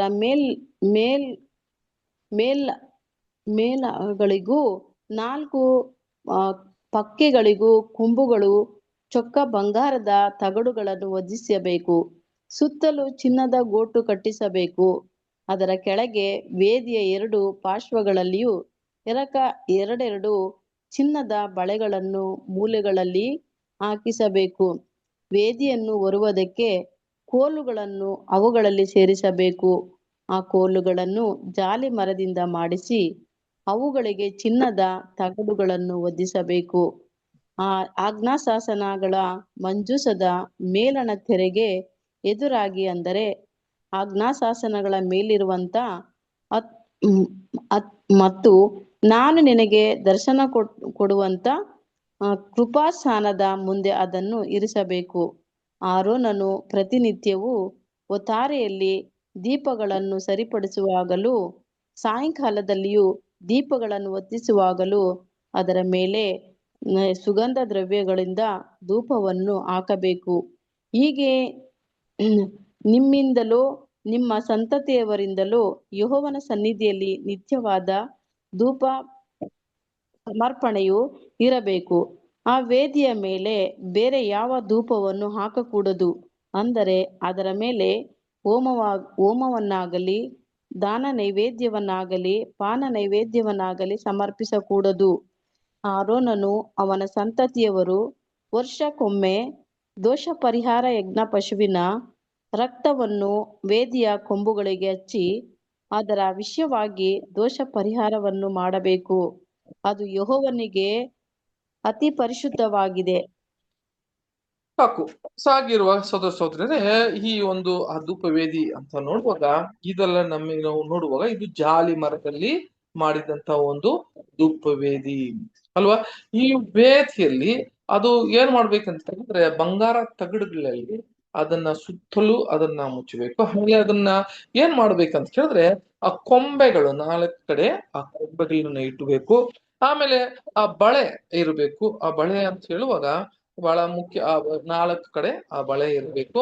ಯಾಕಂದ್ರೆ ಆ ಒಂದು ಏನಂತ ಹೇಳಿದ್ರೆ ಒಂದು ಕೊಂಬೆ ಇರ್ತದೆ, ಅದರಲ್ಲಿ ಏನ್ ಮಾಡ್ತಾರೆ ಅಂತ ಹೇಳಿದ್ರೆ ಆ ಒಂದು ಕೋಳುಗಳೆಲ್ಲ ಕೂಡ ಆ ಒಂದು ಯಾವ್ದ್ರಲ್ಲಿ ಸುತ್ತಬೇಕು ಅಂತ ಹೇಳಿದ್ರೆ ಎಲ್ಲ ಒಂದು ಆ ಬಂಗಾರದಿಂದ ಆ ಸುತ್ತಲ್ಪಟ್ಟು ಅದನ್ನ ಹೊಂದಿಕೊಂಡು ಹೋಗೋದಿಕ್ಕೆ ತರ ಮಾಡ್ಬೇಕು ಅಂತ ಹೇಳ್ತಾರೆ. ಆಮೇಲೆ ಬಹಳ ಒಂದು ಮುಖ್ಯವಾದ ಒಂದು ವಿಷಯ ಏನಪ್ಪಾ ಅಂತ ಹೇಳಿದ್ರೆ ಈ ಒಂದು ಧೂಪವೇದಿ ಅಂತ ಹೇಳುವಾಗ ಇದರ ಒಂದು ಅಗಲ ಮತ್ತೆ ಇದರ ಒಂದು ಉದ್ದ ಮತ್ತೆ ಅದರ ಒಂದು ಎತ್ತರ ಅಂತ ನೋಡುವಾಗ ಅದರ ಅಗಲ ಒಂದಕ್ಕೆ ಒಂದಾಗಿತ್ತು, ಅದರ ಎತ್ತರ ಬಂದು 2 ಅಂತ ಕೂಡ ಅದನ್ನ ಕೊಟ್ಟಿದ್ದಾರೆ. ಹೀಗಿರುವಾಗ ಇದು ಮಾತ್ರ ಇಲ್ಲ, ಇದರಲ್ಲಿ ಹಾಕುವ ಆ ಧೂಪಕ್ಕೆ ಹಾಕುವ ಏನಪ್ಪಾ ಅಂತ ಕೇಳಿದ್ರೆ ಅದಕ್ಕೆ ಒಂದು ಏನ್ ಹಾಕ್ಬೇಕು ಅಂತ ಕೇಳಿದ್ರೆ ಸಾಂಬ್ರಾಣಿ ಅಂತ ಹೇಳ್ತಾರೆ, ಅದಕ್ಕೆ ಮೇಲಾಗುವ ಇನ್ಸೆನ್ಸ್ ಅಂತ ಹೇಳ್ತಾರೆ. ಇದು ಅದ್ರ ಮೇಲೆ ಹಾಕಬೇಕು. ಇನ್ನೊಂದು ಬಹಳ ಮುಖ್ಯ ಒಂದು ವಿಷಯ ಏನಂತ ಕೇಳಿದ್ರೆ ಇದರಲ್ಲಿ ಆ ಒಂದು ಬೆಂಕಿ ಏನ್ ಮಾಡಬಾರ್ದು ಅಂತ ಕೇಳಿದ್ರೆ ಇದ್ರ ಒಳಗೆ ಇರುವ ಬೆಂಕಿ ಇದರಲ್ಲಿ ಯಾವುದು ಇದರಲ್ಲಿ ಸುಡಬಾರ್ದು, ಇದರಲ್ಲಿ ಬೆಂಕಿ ಉಂಟು ಮಾಡಬಾರ್ದು. ಬೆಂಕಿ ಹೊರಗಡೆಯಿಂದ ಏನ್ ಮಾಡ್ಬೇಕಂತ ಕೇಳಿದ್ರೆ ಅದು ಹೇಳಿರುವ ಜಾಗದಿಂದನೇ ಎಲ್ಲಿಂದ ತರಬೇಕೋ ಅಲ್ಲಿಂದನೇ ತರಬೇಕು. ತಂದೆ ದೇವ್ರು ಏನು ಹೇಳಿದ್ರು ಅಂತ ಕೇಳಿದ್ರೆ ಅದು ದೋಷ ಪರಿಹಾರ ಬರುವ ಅಟೋನ್ಮೆಂಟ್ ಡೇ ವರ್ಷಕ್ಕೆ ಒಂದ್ಸತಿ ಬರುವಾಗ ಇದು ಆ ರಕ್ತವನ್ನು ಯಾವಾಗ ಅದನ್ನ ಹೋರಿಯನ್ನ ಹೊಡೆದ್ಮೇಲೆ ಆ ಹೋರಿಯ ರಕ್ತವನ್ನು ಏನ್ ಮಾಡ್ಬೇಕಂದ್ರೆ 3 ಜಾಗಕ್ಕೆ ಇಡಬೇಕು. ಒಂದು ಯಾಕೆ ಎಲ್ಲಿ ಅಂತ ಕೇಳಿದ್ರೆ ಅದು ಯಜ್ಞವೇದಿ ಅಂತ ಹೇಳ್ತೀವಿ ನೋಡ್ತೀವಿ, ಅಲ್ಲಿ ಒಂದು. ಆಮೇಲೆ ಈ ಧೂಪ ಪೀಠ ಇದೆಯಲ್ಲ, ಅಲ್ಲಿ ಕೂಡ ರಕ್ತವು ಕೂಡ ಹಾಕಬೇಕು. ಆಮೇಲೆ ಒಳಗಡೆ ಮಂಜೇಶ್ವರ ಪೆಟ್ಟಿ ಇದೆ, ಅಲ್ಲಿ ಒಂದು ಕೊಂಬೆ ಇದೆ, ಅದರಲ್ಲಿ ಕೂಡ ಏನ್ ಮಾಡ್ಬೇಕಂದ್ರೆ ಅದು ಹಾಕ್ಬೇಕು ಅಂತ ಹೇಳ್ತಾರೆ. ಈಗ ಇದು ಎಲ್ಲಿತ್ತು ಅಂತ ಹೇಳುವಾಗ, ಇದು ಸರಿಯಾಗಿ ಆ ಪವಿತ್ರ ಸ್ಥಳ, ಮಹಾಪವಿತ್ರ ಸ್ಥಳ ಇರುವ ಒಂದು ಕರ್ಟನ್ ಅಂತ ಹೇಳುವಾಗ ಅಲ್ಲಿ ಒಂದು ಪರದೆ ಇತ್ತು. ಅಲ್ಲಿಗೆ ಏನಾಗುತ್ತೆ ಅಂತ ಕೇಳಿದ್ರೆ ಸಹೋದರ ಸಹೋದರರೇ, ಅದರ ಕರೆಕ್ಟ್ ಆಗಿ ಎಲ್ಲಿ ಆ ಮಂಜುಷ ಪೆಟ್ಟಿ ಇತ್ತೋ ಅದು ಎದುರು ಭಾಗದಲ್ಲೇ ಏನ್ ಮಾಡ್ಬೇಕಂತ ಕೇಳಿದ್ರೆ ಈ ಧೂಪ ಪೀಠವನ್ನು ಕೂಡ ಇರಬೇಕು ಅಂತ ಹೇಳ್ತಾರೆ. ಹೇಳ್ಬಿಟ್ಟು ಅವರು ಏನ್ ಹೇಳ್ತಾರೆ ಅಂತ ಕೇಳಿದ್ರೆ, ಇದ್ರ ಬಹಳ ಹುಷಾರಾಗಿ ಯಾವ ಒಂದು ಕಾರಣಕ್ಕೂ ಹೇಳಿದಂತ ಬೇರೆ ಒಂದು ಬೆಂಕಿಯನ್ನ ಇದರಲ್ಲಿ ಹಾಕಬಾರದು ಅಂತ ಕ್ಲಿಯರ್ ಆಗಿ ಹೇಳಿರ್ತಾರೆ. ಓಕೆ, ಹೇಳಿರುವ ವಿಷಯಗಳನ್ನ ಕರೆಕ್ಟ್ ಆಗಿ ಇದನ್ನ ಸಾಯಂಕಾಲ ಟೈಮ್ ಅಲ್ಲಿ ಕೂಡ ದೇವರಿಗೆ ಏನ್ ಮಾಡ್ಬೇಕಂತ ಹೇಳಿದ್ರೆ ಈ ಧೂಪ ಪೀಠದಲ್ಲಿ ಧೂಪವನ್ನು ಹಾಕಬೇಕು. ಇದರ ಒಳಗೆ ಇದ್ದಿತ್ತಂತ ಇನ್ಸೆನ್ಸ್ ಅಂತ ಹೇಳುವಾಗ ಆ ಸಾಂಬ್ರಾಣಿಗಳು, ಅದನ್ನ ಆಮೇಲೆ ಮಾತಾಡೋಣ. ಅದ್ರ ಒಳಗೆ ಏನೆಲ್ಲ ಹಾಕಿ ಅದನ್ನ ಒಂದು ಏನ್ರಿ ಅದು ಏನ್ ಹೇಳ್ತಾರೆ ಅಂತ ಕೇಳಿದ್ರೆ ಇನ್ಸೆನ್ಸ್ ಅಂತ ಹೇಳ್ತಾರೆ. ಕನ್ನಡದಲ್ಲಿ ಇನ್ಸೆನ್ಸ್ ಏನ್ ಹೇಳ್ತಾರೆ ಸಿಸ್ಟರ್? ಧೂಪ ವರ್ಗ. ಆ ಧೂಪ ವರ್ಗಗಳಿದೆಯಲ್ಲ, ಆ ಧೂಪ ವರ್ಗಗಳೆಲ್ಲ ಯಾವ ತರ ಮಾಡಿದ್ರು, ಏನೆಲ್ಲ ಇಟ್ಟು ಮಾಡಿದ್ರು ಅಂತ ಆಮೇಲೆ ಅದನ್ನ ಕೂಡ ನಾವು ಸ್ಟಡಿ ಮಾಡೋಣ. ಈಗಿರುವಾಗ ಸಹೋದರ ಸಹೋದರರೇ, ಇದು ಸರಿಯಾದ ರೀತಿಯಲ್ಲಿ ಎಲ್ಲಿ ಇರಬೇಕು ಅಂತ ಕೇಳಿದ್ರೆ ಇನ್ನೊಂದು ವಾಕ್ಯ ಕೂಡ ಓದೋಣ. ಅದರಲ್ಲಿ ವಿಮೋಚನ ಕಾಂಡದಲ್ಲಿ 40ನೇ ಅಧ್ಯಾಯ 5ನೇ ವಾಕ್ಯ. 40ನೇ ಅಧ್ಯಾಯ 5ನೇ ವಾಕ್ಯ.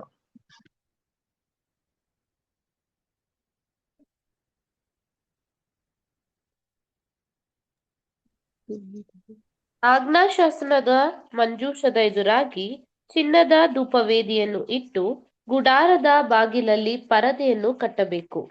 ನೋಡಿ, ಆ ಪರದೆಯನ್ನ ಕಟ್ಟಬೇಕು ಕರೆಕ್ಟ್ ಆಗಿ. ಇದ್ ನೋಡ್ರಿ ಹೆಂಗಿರ್ಬೇಕಂತ ಕೇಳಿದ್ರೆ, ಈ ಧೂಪವೇದಿನೋ ಮಂಜೇಶ್ವರ ಪೆಟ್ಟಿಗೆನೋ ಅದು ಎದುರು ಭಾಗವೇ ಇರಬೇಕು. ಆ ಒಂದು ಪರದೆ ಏನ್ ಮಾಡ್ಬೇಕಂತ ಕೇಳಿದ್ರೆ ಕರೆಕ್ಟ್ ಆಗಿ ಪರದೆ ಇರ್ಬೇಕು ಅಂತ ಹೇಳ್ತಾರೆ.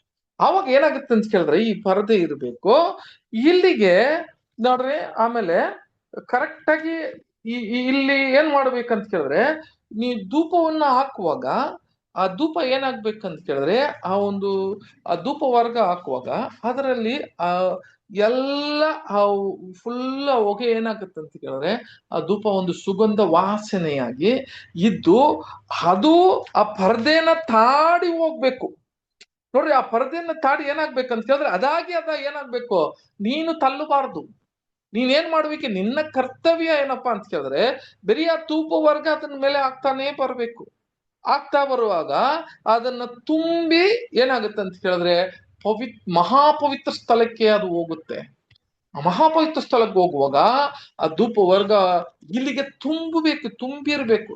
ತುಂಬಿದ ಮೇಲೆ ಎಲ್ಲಿಗೆ ಹೋಗ್ತದೆ ಅಂತ ಕೇಳಿದ್ರೆ ಅಲ್ಲಿಗೆ ಹೋಗ್ತದೆ ಅಂತ ಹೇಳುವಾಗ, ಸರಿ ಹೀಗಿರುವಾಗ ಅದು ಕರೆಕ್ಟ್ ಆಗಿ ಆ ಪರದೆಗೆ ಮುಂದೆ ಇರಬೇಕು ಅಂತ ಹೇಳ್ತಾರೆ. ಆಮೇಲೆ ಇನ್ನೊಂದು ವಾಕ್ಯ ಕೂಡ ಓದೋಣ. ಯಾಚಕ ಖಂಡದಲ್ಲಿ 4ನೇ ಅಧ್ಯಾಯ 7ನೇ ವಾಕ್ಯ.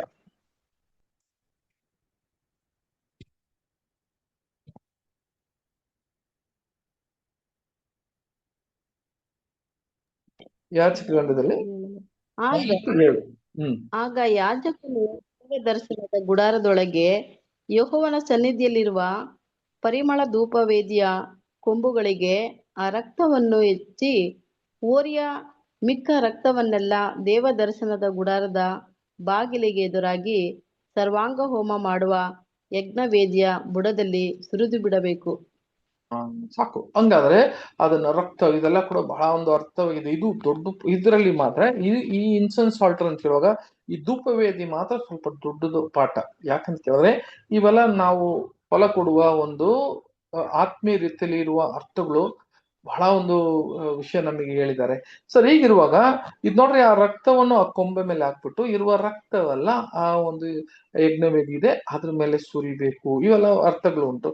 ಸರಿ, ಹೀಗಿರುವ ಸಹೋದರ ಸಹೋದರರೇ, ಈ ಒಂದು ಧೂಪವೇದಿ ಅಂತ ಹೇಳುವಾಗ ಇದು ಯಾರಿಗೆ ಹೋಲಿಕೆ ಆಗ್ತದೆ ಅಂತ ಹೇಳುವಾಗ ಇದು ನಮ್ಗೆ ಗೊತ್ತಿದ್ದಂಗೆ ನಾವು ಒಂದು ಏನ್ರಿ ನಮ್ಮ ಸಭೆ ಅಂತ ಲಿಟಲ್ ಫ್ಲಾಕ್ ಅಂತ ಹೇಳ್ತಾರೆ. ಲಿಟಲ್ ಫ್ಲಾಕ್ ಇರುವಾಗ ಅದು ಚಿಕ್ಕ ಹಿಂಡಿಗೆ ಅದು ಹೋಲಿಕೆ ಆಗ್ತದೆ ಅಂತ ಹೇಳ್ತಾರೆ.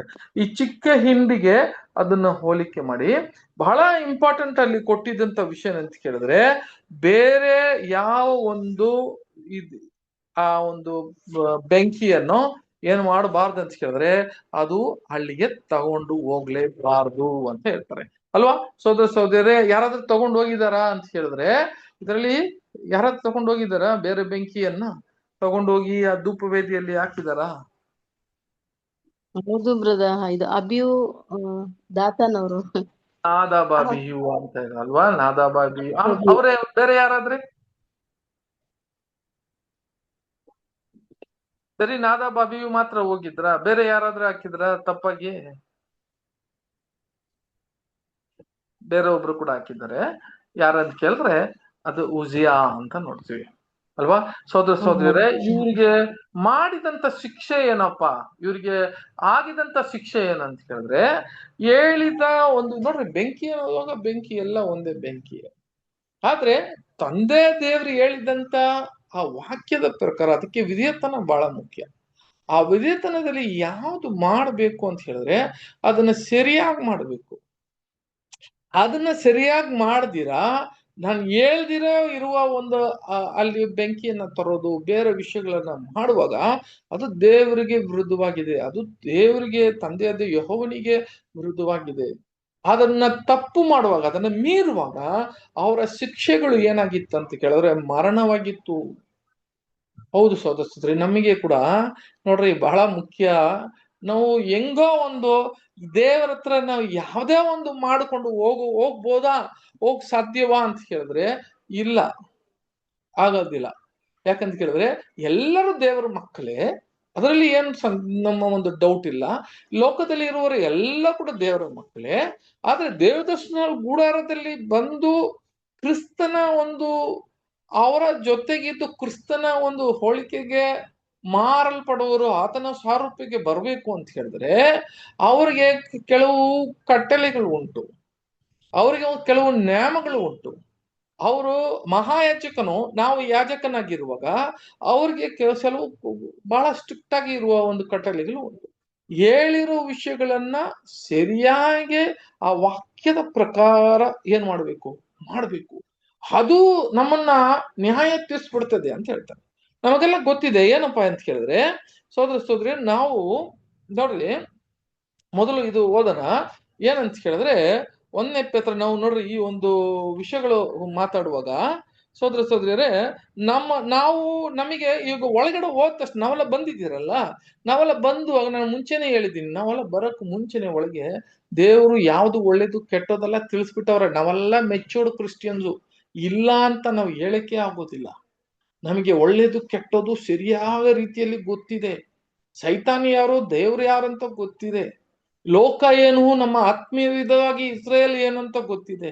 ಇವೆಲ್ಲ ನಮಗೆ ಎಲ್ಲ ವಿಷಯಗಳು ಗೊತ್ತಿದ್ದು ಕೂಡ ನಾವು ತಪ್ಪು ಮಾಡ್ತೀವಿ ಅಂತ ಕೇಳಿದ್ರೆ ಅದರಲ್ಲಿ ದೇವರು ಒಪ್ಪಿಕೊಳ್ಳಿದಲ್ಲ ಸಹೋದರ. ಯಾಕಂದ್ರೆ ನಾವು ಪೂರ್ಣ ಜ್ಞಾನದಿಂದ ಕೆಲವು ವಿಷಯಗಳು ತಪ್ಪಾಗಿ ಮಾಡುವಾಗ ಅದು ನಾವು ಲೆಕ್ಕ ಕೊಡಬೇಕಾಗಿರ್ತದೆ. ಅದಕ್ಕೆ ವಾಕ್ಯ ಕೂಡ ನಾವು ಅಪೊಸ್ತಲ ಪೌಲ್ ಹೇಳುವಾಗ ಏನ್ ಹೇಳ್ತಾರೆ ಅಂತ ಕೇಳಿದ್ರೆ 1ನೇ ಕೊರಿಂಥಿಯ 11ನೇ ಅಧ್ಯಾಯ 31ನೇ ವಾಕ್ಯ ಓದ್ರಿ ಸಿಸ್ಟರ್. 1ನೇ ಕೊರಿಂಥಿಯ 11ನೇ ಅಧ್ಯಾಯ 31. ನಮ್ಮನ್ನು ನಾವೇ ವಿಚಾರಿಸಿಕೊಂಡರೆ ನ್ಯಾಯ ವಿಚಾರಣೆಗೊಳಗಾಗುವುದಿಲ್ಲ. ನ್ಯಾಯ ವಿಚಾರಣೆಗೆ ಒಳಗಾಗೋದಿಲ್ಲ ಅಂದ್ರೆ ನಮ್ಮನ್ನೇ ನಾವು ವಿಚಾರಿಸಿಕೊಂಡರೆ ಅಂತ ಹೇಳುವಾಗ ಅಂತ ಜ್ಞಾನ ಕೊಟ್ಟಿದ್ದಾರೆ ನಮಗೆ. ನಮ್ಮನ್ನ ನಾವು ವಿಚಾರಿಸಿಕೊಳ್ಳುವ ಒಂದು ಜ್ಞಾನ ನಮಗೆ ಕೊಟ್ಟಿದ್ದಾರೆ. ನಮಗ್ ಗೊತ್ತು ಯಾವ್ದು ತಪ್ಪು ಯಾವ್ದು ರೈಟ್ ಅಂತ. ಅದನ್ನ ನಾವೇ ವಿಚಾರಣೆ ಮಾಡ್ಕೊಬೇಕು ಸರಿಯಾದ ರೀತಿಯಲ್ಲಿ. ಇದಂತ ವಿಚಾರಣೆ ಮಾಡ್ಕೋಬೇಕು. ಅದೇ ಈ ಹೇಳುವ ಪಾಠ ಏನಂತ ಕೇಳಿದ್ರೆ, ಬೇರೆ ಒಂದು ನಾನು ಹೇಳುವ ಒಂದು ವಿಷಯಗಳನ್ನ ಸರಿಯಾದ ರೀತಿಯಲ್ಲಿ ವಿದ್ಯೇತನವಾಗಿ ಮಾಡ್ರಿ. ನಾನು ಬೇರೆ ಬೆಂಕಿಗಳೆಲ್ಲ ಇದೆ ಹೊರಗಡೆ, ಬೇರೆ ಬೇರೆ ಎಲ್ಲ ಇದೆ, ಅದನ್ನ ತಂದು ನಾನು ಹಾಕಬೇಕು ಅಂತ ಹೇಳಿದ್ರೆ ಅದು ಕೂಡ ಉರಿತದೆ. ಅದರಲ್ಲಿ ಕೂಡ ಏನಾಗುತ್ತೆ, ನಾನು ಧೂಪ ಬರುತ್ತೆ, ನನಗ್ ಬೇಡ ಅದು ಆ ತರ ಇಲ್ಲ. ನಾನು ಹೇಳುವ ವಿಷಯಗಳಲ್ಲಿ ಹಂಗಾದ್ರೆ ಯಾವ್ದು ಒಳ್ಳೇದು ಯಾವ್ದು ಕೆಟ್ಟದಂತ ತೊಂದ್ರೆ ನಿಮ್ಮನ್ನ ನೀವು ವಿಚಾರಿಸಿಕೊಳ್ರಿ ಮೊದಲು. ಹಾಗಾದ್ರೆ ನಾನು ನಿಮ್ಮನ್ನ ನ್ಯಾಯ ತೀರ್ಸ್ಕೊಳ್ಳೋದಿಲ್ಲ. ಯಾಕಂತ ಕೇಳಿದ್ರೆ ನೀವೇ ಅದನ್ನ ನ್ಯಾಯ ತೀರ್ಸ್ರಿ ಅಂತ ಕೇಳಿದ್ರೆ ಕರೆಕ್ಟ್ ಆಗಿ ಇದು ತಪ್ಪು ಇದು ರೈಟ್ ಅಂತ ನ್ಯಾಯ ತೀರ್ಸ್ಕೊಂಡು ನೀವು ಮುಂದಿನ ಭಾಗ ಸರಿ ಯಾವ್ದಂತ ಮುಂದೆ ಮಾಡಕ್ಕೆ ನಾವು ಬರ್ಬೇಕು ಅಂತ ಹೇಳ್ತಾರೆ. ಇನ್ನೊಂದು ವಾಕ್ಯ, ಕ್ರಿಸ್ತನ ಹೇಳುವ ಒಂದು ವಾಕ್ಯ ನೋಡ್ಬೇಕಾದ್ರೆ ಯೋಹಾನ 12ನೇ ಅಧ್ಯಾಯ 48ನೇ ವಾಕ್ಯ ಓದ್ರಿ. ಯೋಹಾನ 11ನೇ ಅಧ್ಯಾಯ 48ನೇ ವಾಕ್ಯ.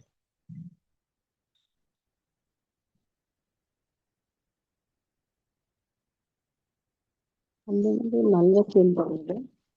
12ನೇ ಅಧ್ಯಾಯ 48ನೇ ವಾಕ್ಯ. ಹೀಗೆ ನಾವು ಅವನನ್ನು ಹೀಗೆ ಬಿಟ್ಟರೆ ಎಲ್ಲರೂ ಅವನನ್ನು ನಂಬಾರು ಮತ್ತು ರೋಮಾಪುರದವರು ಬಂದು ನಮ್ಮ ಸ್ಥಾನವನ್ನು ಜನವನ್ನು ಕಸುಕೊಂಡರು. ಇದೆ ಬ್ರದರ್. ಯೋಹಾನ 12ನೇ ಅಧ್ಯಾಯ 48ನೇ ವಾಕ್ಯ. ನನ್ನನ್ನು ಲಕ್ಷ್ಯ ಮಾಡದೆ ನನ್ನ 48, ಮಾತುಗಳನ್ನು ಹೇಳಿದ್ರಿ. ಅಂಗೀಕರಿಸದೆ ಓದಿ ಸಿಸ್ಟರ್ ಈಗ. ನನ್ನನ್ನು ಲಕ್ಷ್ಯ ಮಾಡದೆ ನನ್ನ ಮಾತುಗಳನ್ನು ಅಂಗೀಕರಿಸದೆ ಇರುವವನಿಗೆ ತೀರ್ಪು ಮಾಡುವಂಥದ್ದು ಒಂದು ಇದೆ. ಅದು ಯಾವುದೆಂದರೆ ನಾನು ಆಡಿದ ಮಾತು, ಅದೇ ಅವನಿಗೆ ಕಡೆಯ ದಿನದಲ್ಲಿ ತೀರ್ಪು ಮಾಡುವುದು. ನೋಡಿದ್ರೆ ಸಹೋದರಿ ಅವ್ರಿಗೆ ಯಾವ ತರ, ನಮಗೆ ಯಾವ ತರ, ಅವ್ರಿಗೆ ಯಾವ ತರ ಅಂತ ಹೇಳಿದ್ರೆ, ನೋಡ್ರಿ, ನನಗೆ ನಾನನ್ನು ಒಂದು ಲಕ್ಷ್ಯ ಮಾಡುವ ನಾನು ಹೇಳಿದಂತ ಮಾತುಗಳು ಇದೆ. ಆ ಮಾತುಗಳು ನಿಮಗೆ ಏನಾಗುತ್ತೆ ಅಂತ ಕೇಳಿದ್ರೆ, ಯಾರು ಅದನ್ನ ಅಂಗೀಕರಿಸ್ತಾರಲ್ವೋ ಅವನಿಗೆ ತೀರ್ಪು ಮಾಡುವ ಒಂದು ಇದೆ ಅಂತ ಹೇಳ್ತಾರೆ. ನಾನು ಹೇಳುವ ಮಾತುಗಳನ್ನ ತಳ್ಳಿಬಿಟ್ಟು ನಾನು ಹೇಳುವ ಮಾತುಗಳ ಪ್ರಕಾರ ನಡೆದೀರಾ, ಅದನ್ನ ಏನಾಗತ್ತಂತ ಕೇಳಿದ್ರೆ ಇವರಿಗೆ ತೀರ್ಪು ಮಾಡುವ ಒಂದು ಉಂಟು. ಅದು ಯಾವ್ದಂದ್ರೆ ನಾನು ಹಾಡಿದಂತ ಮಾತುಗಳೇ ಅಂತ ಹೇಳ್ತಾರೆ. ಅದು ಅವನಿಗೆ ಕಡೇ ದಿನದಲ್ಲಿ ತೀರ್ಪು ಅದೇ ಮಾಡುತ್ತೆ ಅಂತ ಹೇಳ್ತಾರೆ. ನೋಡ್ರಿ, ಅದು ಬಹಳ ಮುಖ್ಯ. ಈಗ ನಾವು ಒಳಗೆ ಬಂದಿದ್ದೀವಿ, ಪವಿತ್ರ ಸ್ಥಳ ಒಳಗೆ ಬಂದಿದ್ದೀವಿ, ಇವೆಲ್ಲ ನಾವು ಬಾಳ್ಕೊಳ್ತೀವಿ. ದೀಪ ಸ್ತಂಭದಾಗಿ ಇದ್ದೀರಿ ಅಂತ ನಮಗೆ ಜ್ಞಾನ ಬಂತು. ಅದರಲ್ಲಿ ಇದ್ದಿದ್ದಂತ ಮೇಜೆಯ ರೆಸ್ಪಾನ್ಸಿಬಿಲಿಟಿ ಇದೆ. ಆ ಟೇಬಲ್ ಮೇಜೆ ನಾವೇ, ಆ ರೊಟ್ಟಿ ಅಂತ ಕೇಳಿದ್ರೆ ನೀವೇ, ಈ ಯಾರು ಯೋಗ್ಯ ಪತ್ರ ಅಂತ ಹೇಳಿದ್ರೆ ಯೋಗ್ಯ ಪತ್ರ ನೀವೇ, ಒಳ್ಳೇದು ಕೆಟ್ಟದಂತ ಗೊತ್ತಾಗಿ ನೀವೇ ಆ ಯಾರ್ರಿ ಸತ್ಯವೇದ, ಇನ್ನು ಮುಂದೆ ನೀವು ಸತ್ಯವೇದವಾಗಿ ಇರ್ತೀರಾ ಅಂತ ಹೇಳಿ, ಸತ್ಯವೇದ ಮತ್ತೆ ಬುಕ್ ಆಗಿ ಬರೋದಿಲ್ಲ, ನೀವೇ ಸತ್ಯವೇದ ಅಂತ ಹೇಳುವ ಒಂದು ರೀತಿಯಲ್ಲಿ ನಮ್ಮನ್ನ ಒಳಗೆ ಕರೆಸಿದ್ದಾರೆ. ನಾವು ಒಳಗೆ ಇದ್ರಿ. ಈಗ ಅವ್ರು ಏನ್ ಹೇಳ್ತಾರೆ, ಯಾವುದು ಅಪ್ಪ ನನಗೆ ಹೇಳುವ ವಿಷಯಗಳೆಲ್ಲ ನೀನು ಒಳ್ಳೇದು ಕೆಟ್ಟದ್ದೆಲ್ಲ ತಿಳಿದವೆ, ನೀವು ಪ್ರಾಯಸ್ಥರಾಗಿದ್ದೀರಾ. ಈಗ ಇಂಥ ಒಂದು ಸ್ಥಿತಿಯಲ್ಲಿ ನಿಮಗೆ ನಾನು ಹೇಳುವ ಮತ್ತು ನೀವು ಯಾವ್ದು ಒಳ್ಳೇದು ಯಾವ್ದು ಕೆಟ್ಟದಂತ ನೀವು ಈಗಲೇ ನೀವು ನ್ಯಾಯ ತೀರ್ಸ್ಕೊಳ್ಳಿ. ನೀವು ನ್ಯಾಯ ತೀರ್ಸ್ಕೊಂಡು ಸರಿಯಾದ ರೀತಿಯಲ್ಲಿ ನಡ್ಕೊಂಡ್ಬಿಡ್ರಿ.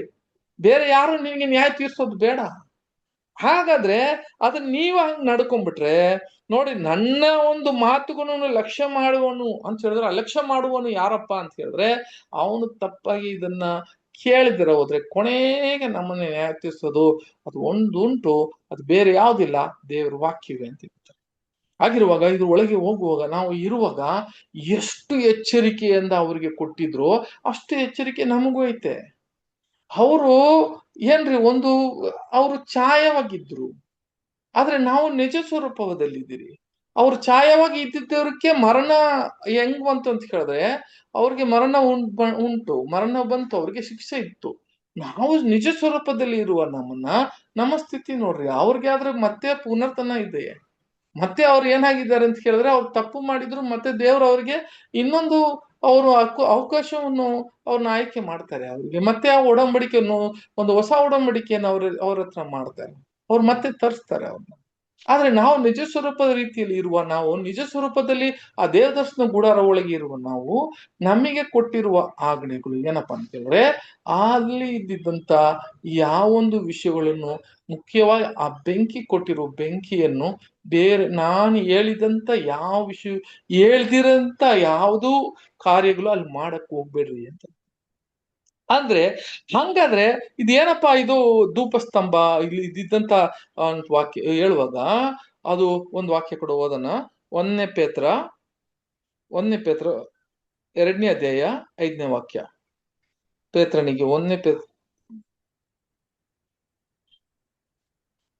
ನೀವು ಸಹ ಜೀವವುಳ್ಳ ಕಲ್ಲುಗಳಾಗಿದ್ದು ಆತ್ಮ ಸಂಬಂಧವಾದ ಮಂದಿರವಾಗಲಿಕ್ಕೆ ಕಟ್ಟಲ್ಪಡುತ್ತಾ ಇದ್ದೀರಿ ಮತ್ತು ಕ್ರಿಸ್ತನ ಮೂಲಕ ದೇವರಿಗೆ ಸಮರ್ಪಕವಾದ ಆತ್ಮೀಯ ಯಜ್ಞಗಳನ್ನು ಸಮರ್ಪಿಸುವುದಕ್ಕೆ ಪವಿತ್ರ ಯಾಜಕ ವರ್ಗದವರಾಗಿದ್ದೀರಿ.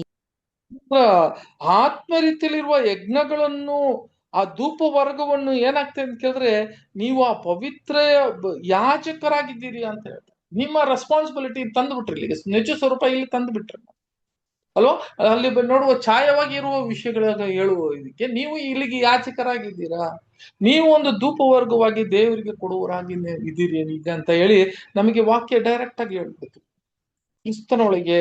ಸಹೋದರ ಸಹೋದರಿ, ಅದೇ ತರ ಕೂಡ ನೋಡ್ರಿ, ಆ ತಂದೆಯ ದೇವರಿಗೆ ನಾವು ಕೊಡುವಂತ ಒಂದು ಬಹಳ ಮುಖ್ಯತ್ವ ಇದೆ. ನಮ್ಮ ಒಂದು ಏನ್ರಿ ನಮ್ಮ ಪ್ರಾರ್ಥನೆ ಹೆಂಗಿರ್ಬೇಕು ಅಂತ ಕೇಳಿದ್ರೆ ಮೋಸ್ಟ್ ಆಲ್ ನಾವು ಒಂದೊಂದು ವಿಷಯ ಕೂಡ ನಮಗೆ ಇವಾಗ ಒಂದೇ ಒಂದು ವಿಚಾರ ರೀ, ತಂದೆ ದೇವರನ್ನ ಬಿಟ್ಟು ಬೇರೆ ಯಾರು ಕೂಡ ನಮ್ಮನ್ನ ನಡೆಸೋರಾಗಿ ಇಲ್ಲ ಅಂತ ನಮಗೆ ಮೊದಲು ಗೊತ್ತಾಗ್ಬೇಕು ಅಲ್ವಾ. ಕ್ರಿಸ್ತನು ನಮ್ಮ ಕ್ರಿಸ್ತನು, ನಮ್ಮ ಒಡೆಯನಾಗಿದ್ದ ಕ್ರಿಸ್ತನು, ಆತನ ಮೂಲಕವೇ ಅದು ಏನೇ ಆದ್ರೂ ಕೂಡ ನಾವು ಕ್ರಿಸ್ತನ ಹತ್ರ ಹೇಳಿದ್ರೆ ಕೂಡ ಯೇಸು ಕ್ರಿಸ್ತನು ತಂದೆ ದೇವರು ಏನ್ ಹೇಳ್ತಾರ ಅದನ್ನೇನು ನಮಗೆ ಮಾಡೋದು ಅಲ್ವರ.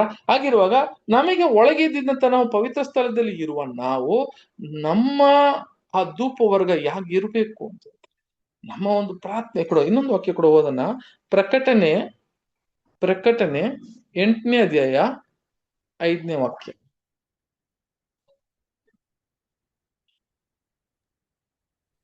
ತರುವಾಯ ಆ ದೇವದೂತನು ಧೂಪಾರತಿಯನ್ನು ತೆಗೆದುಕೊಂಡು ಯಜ್ಞವೇದಿಯ ಮೇಲಿದ್ದ ಕೆಂಡಗಳಿಂದ ತುಂಬಿಸಿ ಭೂಮಿಗೆ ಬಿಸಾಡಿದನು.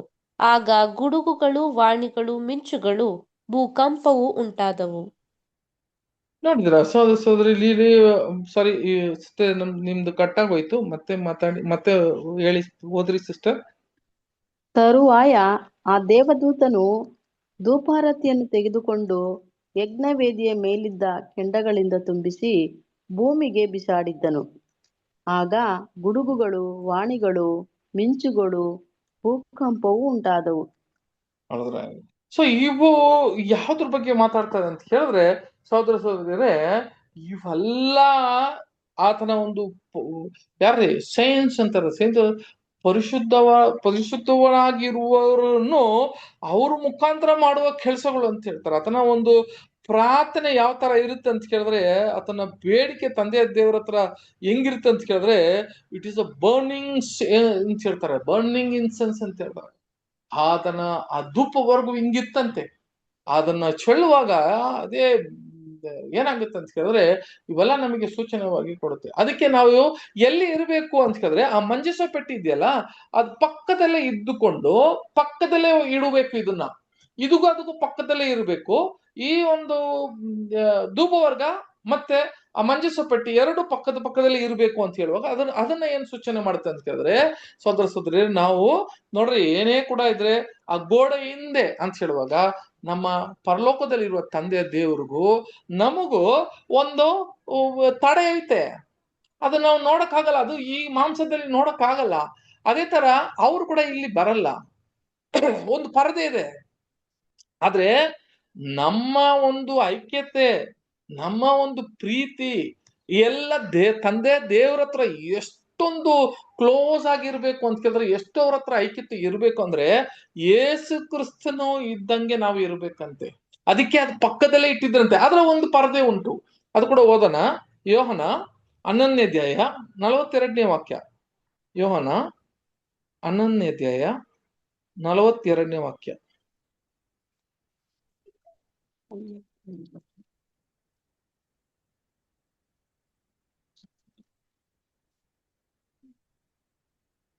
ನೀನು ಯಾವಾಗಲೂ ನನ್ನ ಪ್ರಾರ್ಥನೆಯನ್ನು ಕೇಳುವನಾಗಿದ್ದಿ ಎಂದು ನನಗೆ ಗೊತ್ತದೆ ಇದೆ. ಆದರೂ ನೀನೇ ನನ್ನನ್ನು ಕಳಿಸಿಕೊಟ್ಟೆ ಎಂದು ಸುತ್ತಲೂ ನಿಂತಿರುವ ಜನರು ನಂಬುವಂತೆ ಅವರಿಗೋಸ್ಕರ ಈ ಮಾತುಗಳನ್ನು ಆಡಿದ್ದೇನೆ. ನೋಡಿ, ನೀವು ಯಾವಾಗ್ಲೂ ನನ್ನ ಪ್ರಾರ್ಥನೆಯನ್ನು ಕೇಳುವರಾಗಿದ್ದೀರಿ ಎಂದು ನನಗೆ ಗೊತ್ತು ಅಂತ. ಹಂಗಂತ ಕೇಳಿದ್ರೆ ಆತನ ಪ್ರಾರ್ಥನೆ ನೋಡ್ರಿ, ಯಾವಾಗ್ಲೂ ನಮ್ಮ ಧೂಪ ಹೆಂಗಿರ್ಬೇಕಂತ ಕೇಳಿದ್ರೆ ತಂದೆ ದೇವ್ರ ಪಕ್ಕದಲ್ಲಿ ಇದ್ದಂಗೆ ಇರ್ಬೇಕು, ಮಾತಾಡ್ದಂಗೆ ಇರ್ಬೇಕು. ಕ್ರಿಸ್ತನು ಕೂಡ ನಮ್ಮಲ್ಲಿ ಇದ್ದಿದ್ದಂತ ಒಬ್ಬೊಬ್ಬರು ಕೂಡ ಯೇಸು ಕ್ರಿಸ್ತನೇ ಇದ್ದಿದ್ದಂಗೆ ಆತನ ಪ್ರೀತಿಯಲ್ಲಿ, ದೇವರ ಮೇಲೆ ಇಟ್ಟಿದ್ದಂತ ಆ ನಂಬಿಕೆಯಲ್ಲಿ, ಅವರ ಒಂದು ವಿಧೇಯತನದಲ್ಲಿ ನಾವ್ ಏನ್ ಮಾಡ್ಬೇಕಂತ ಕೇಳಿದ್ರೆ ಯಾವಾಗ್ಲೂ ನಮ್ಮ ಒಡಂಬಡಿಕೆಯಲ್ಲಿ ಕ್ರಿಸ್ತನ ಒಳಗೇ ನಾವು ಇರ್ಬೇಕಂತೆ.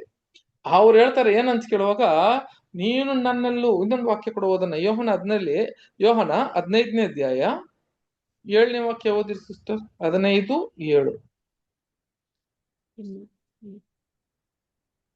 ನನ್ನ ವಾಕ್ಯಗಳು ನಿಮ್ಮಲ್ಲಿ ನೆಲೆಗೊಂಡಿದ್ದರೆ ಏನು ಬೇಕಾದರೂ ಬೇಡಿಕೊಳ್ಳಿರಿ, ಅದು ನಿಮಗೆ ದೊರೆಯುವುದು. ನೋಡಿದ್ರೆ, ನನ್ನ ವಾಕ್ಯಗಳು ನಿಮ್ಮಲ್ಲಿ ಇದ್ರೆ ಏನು ಬೇಕಾದ್ರೆ ಕೇಳ್ಕೊಳ್ರಿ, ಅದನ್ನ ದೊರೆಯುತ್ತದೆ ಅಂತ ಹೇಳ್ತಾರೆ. ನನ್ನ ವಾಕ್ಯ ನಿಮ್ಮಲ್ಲಿ ಇರ್ಬೇಕು ಅಂತ ಹೇಳ್ತಾರೆ. ಇದು ಧೂಪ, ಇದೆಲ್ಲ ಬಹಳ ಮುಖ್ಯ. ಹಂಗೆ ಅಂತ ಹೇಳಿದ್ರೆ, ನನ್ನ ವಾಕ್ಯದಲ್ಲಿ ಇರುವಾಗ ನೀನು ಏನೇ ಕೇಳ್ರಿ, ನಾನು ಏನ್ ಮಾಡ್ತೀನಿ ನಿಮಗೆ ಕೊಡ್ತೀನಿ ಅಂತ ಹೇಳಿದ್ರೆ. ಆದ್ರೆ ಏನೇ ಕೇಳಿ ಅಂತ ಕೇಳಿದ್ರೆ ನಾವು ಎಲ್ಲ ಕೇಳಕ್ ಆಗೋದಿಲ್ಲ. ನೋಡ್ರಿ, ಇದು ಬಹಳ ಮುಖ್ಯ, ಅರ್ಥ ಮಾಡ್ಕೊಬೇಕು. ಸೋದರರೇ, ನಾವು ಎಲ್ಲಿದ್ದೀವಿ ಅಂತ ಕೇಳಿದ್ರೆ ಪವಿತ್ರ ಸ್ಥಳದಲ್ಲಿ ಇದ್ದೀವಿ. ಈ ಪವಿತ್ರ ಸ್ಥಳದಲ್ಲಿ ಇದ್ದು ನಿನಗೆ ಏನು ಬೇಕಾದ್ರೆ ಕೇಳು, ನಾನು ಕೊಡ್ತೀನಿ ಅಂತ ಹೇಳುವಾಗ ನಾವು ಯಾವ್ದನ್ನ ಕೇಳೋದು, ಏನ್ ಕೇಳೋದು? ಕೆಲವರೆಲ್ಲ ನಾವೆಲ್ಲ ಏನ್ ಕೇಳ್ತೀವಿ ಅಲ್ಲಿಗೆ ಹೇಳ್ರಿ. ಫಸ್ಟ್ ಆಫ್ ಆಲ್, ಇನ್ನೊಂದು ನಮ್ಮ ಬ್ರದರ್ ರಸಲ್ ಕೂಡ ಏನ್ ವಿಷಯ ಹೇಳ್ತಾರೆ ಅಂತ ಕೇಳಿದ್ರೆ, ನಾವು ಯಜ್ಞ ವೇದಿಯಲ್ಲಿ ನಮ್ಮ ಶರೀರವನ್ನು ಅದ್ರ ಮೇಲೆ ಸುಡೋದಿಕ್ಕೆ ನಾವು ಈಗಲೇ ಕೊಟ್ಟು ಬಿಟ್ಟಿದ್ದೀರಿ. ಕೊಡೋಕೆ ನಾವು ಸಿದ್ಧರಾಗಿ ತಾನೆ ಬಂದಿದ್ದು, ನಾವು ಕೊಟ್ಟಿದ್ದೀವಿ. ಅದ ಬೆಂಕಿ ಮೇಲೆ ಬೀಳುವಾಗ, ಅದು ಸುಡುವಾಗ ನಾವು ಕಯಾಮುಯ ಅಂತ ಕಿರ್ಚಕ್ಕೆ ಶುರು ಮಾಡ್ತೀವಿ. ಯಾಕೆ ನನಗೆ ಮಾತ್ರ ಈ ತರ ನಡೀತದೆ? ನನಗೇನು ಇಷ್ಟು ಕಷ್ಟ? ನನಗೆ ಇಷ್ಟು ದುಃಖ? ನನಗೆ ಯಾಕೆ ಆರೋಗ್ಯ ಕೊರತೆ? ನನಗೆ ಯಾಕೆ ಈ ಒಂದು ಕಾಯಿಲೆ? ಇದು ನನ್ನಿಂದ ಯಾಕೆ ತೆಗಿಯಕ್ಕಾಗ್ಲಿಲ್ಲ? ಯಾಕೆ ನನ್ನನ್ನ ಬಿಡುಗಡೆ ಮಾಡ್ತಾ ಇಲ್ಲ? ಅದನ್ನು ಪ್ರೇಯರ್ ಮಾಡ್ಲೇಬಾರ್ದು ಅಂತ ಹೇಳ್ತಾರೆ. ನಾವು ಇದಕ್ಕಾಗಿ. ಅದೇ ತರ ಬೇರೆಯವ್ರಿಗಾಗಿ ನೀನ್ ಪ್ರೇಯರ್ ಮಾಡೋದು ಅಂತ ಕೇಳಿದ್ರೆ, ಪ್ರಾರ್ಥನೆ ಮಾಡೋದು ತಪ್ಪಿಲ್ಲ, ಮಾಡ್ಲೇಬೇಕು ಬೇರೆಯವ್ರಿಗಾಗಿ. ನೀನು ನಿನಗಾಗಿ ಪ್ರಾರ್ಥನೆ ಮಾಡಕ್ಕೂ ಹೋಗ್ಬೇಡ್ರಿ ಅಂತ ಹೇಳ್ತಾರೆ. ಯಾಕಪ್ಪ ಅಂತ ಹೇಳಿದ್ರೆ, ನಾನು ಈಗ ಯಜ್ಞವೇದಿಯಲ್ಲಿ ನನ್ನನ್ನ ಸುಡಕ್ಕೆ ಕೊಟ್ಟಿದ್ದೀನಿ. ಅದನ್ನು ಸುಡುವಾಗ ನಾವೇನ್ ಮಾಡ್ತೀವಿ ಅಂತ ಹೇಳಿದ್ರೆ, ಆ ಯಜ್ಞವೇದಿ ಅಂತ ಕೆಳಗೆ ಇಳಿಯೋದಿಕ್ಕೆ ಪ್ರಯತ್ನ ಪಡಬೇಡ್ರಿ ಅಂತ. ಆಗಿರುವಾಗ ನಮ್ಮನ್ನ ಒಳಗೆ ಈಗ ಹೇಳ್ತಾರೆ, ನೀನ್ ಏನು ಕೇಳಿದ್ರೆ ನಾನು ಕೊಡ್ತೀನಿ ಅಂತ ಹೇಳುವಾಗ, ಏನೇ ಕೇಳಿದ್ರೆ ಕೂಡ ಕೊಟ್ಟು ಬಿಡ್ತಾರ ಅಂತ ಕೇಳಿದ್ರೆ ಕೊಡಕ್ಕಿಲ್ಲ. ಹಂಗಾದ್ರೆ ನಾವ್ ಏನ್ ಕೇಳ್ಬೇಕು? ಬಹಳ ಮುಖ್ಯ ಅಲ್ವಾ? ನಾವ್ ಏನ್ ಕೇಳ್ಬೇಕು? ವಾಕ್ಯ ಕೂಡ ಓದೋಣ. ಯಾಕೋಬನಿಗೆ 2ನೇ ಅಧ್ಯಾಯ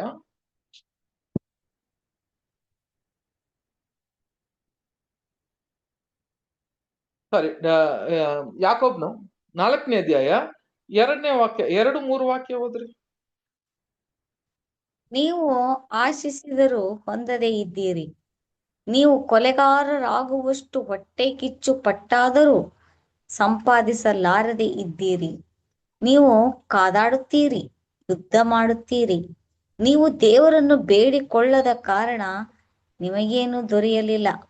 ನೀವು ಬೇಡಿದರೂ ಬೇಡಿದ್ದನ್ನು ನಿಮ್ಮ ಭೋಗಳಿಗಾಗಿ ಉಪಯೋಗಿಸಬೇಕೆಂಬ ದುರಾಭಿಪ್ರಾಯಪಟ್ಟು ಬೇಡಿಕೊಳ್ಳುವುದರಿಂದ ನಿಮಗೆ ದೊರೆಯುವುದಿಲ್ಲ.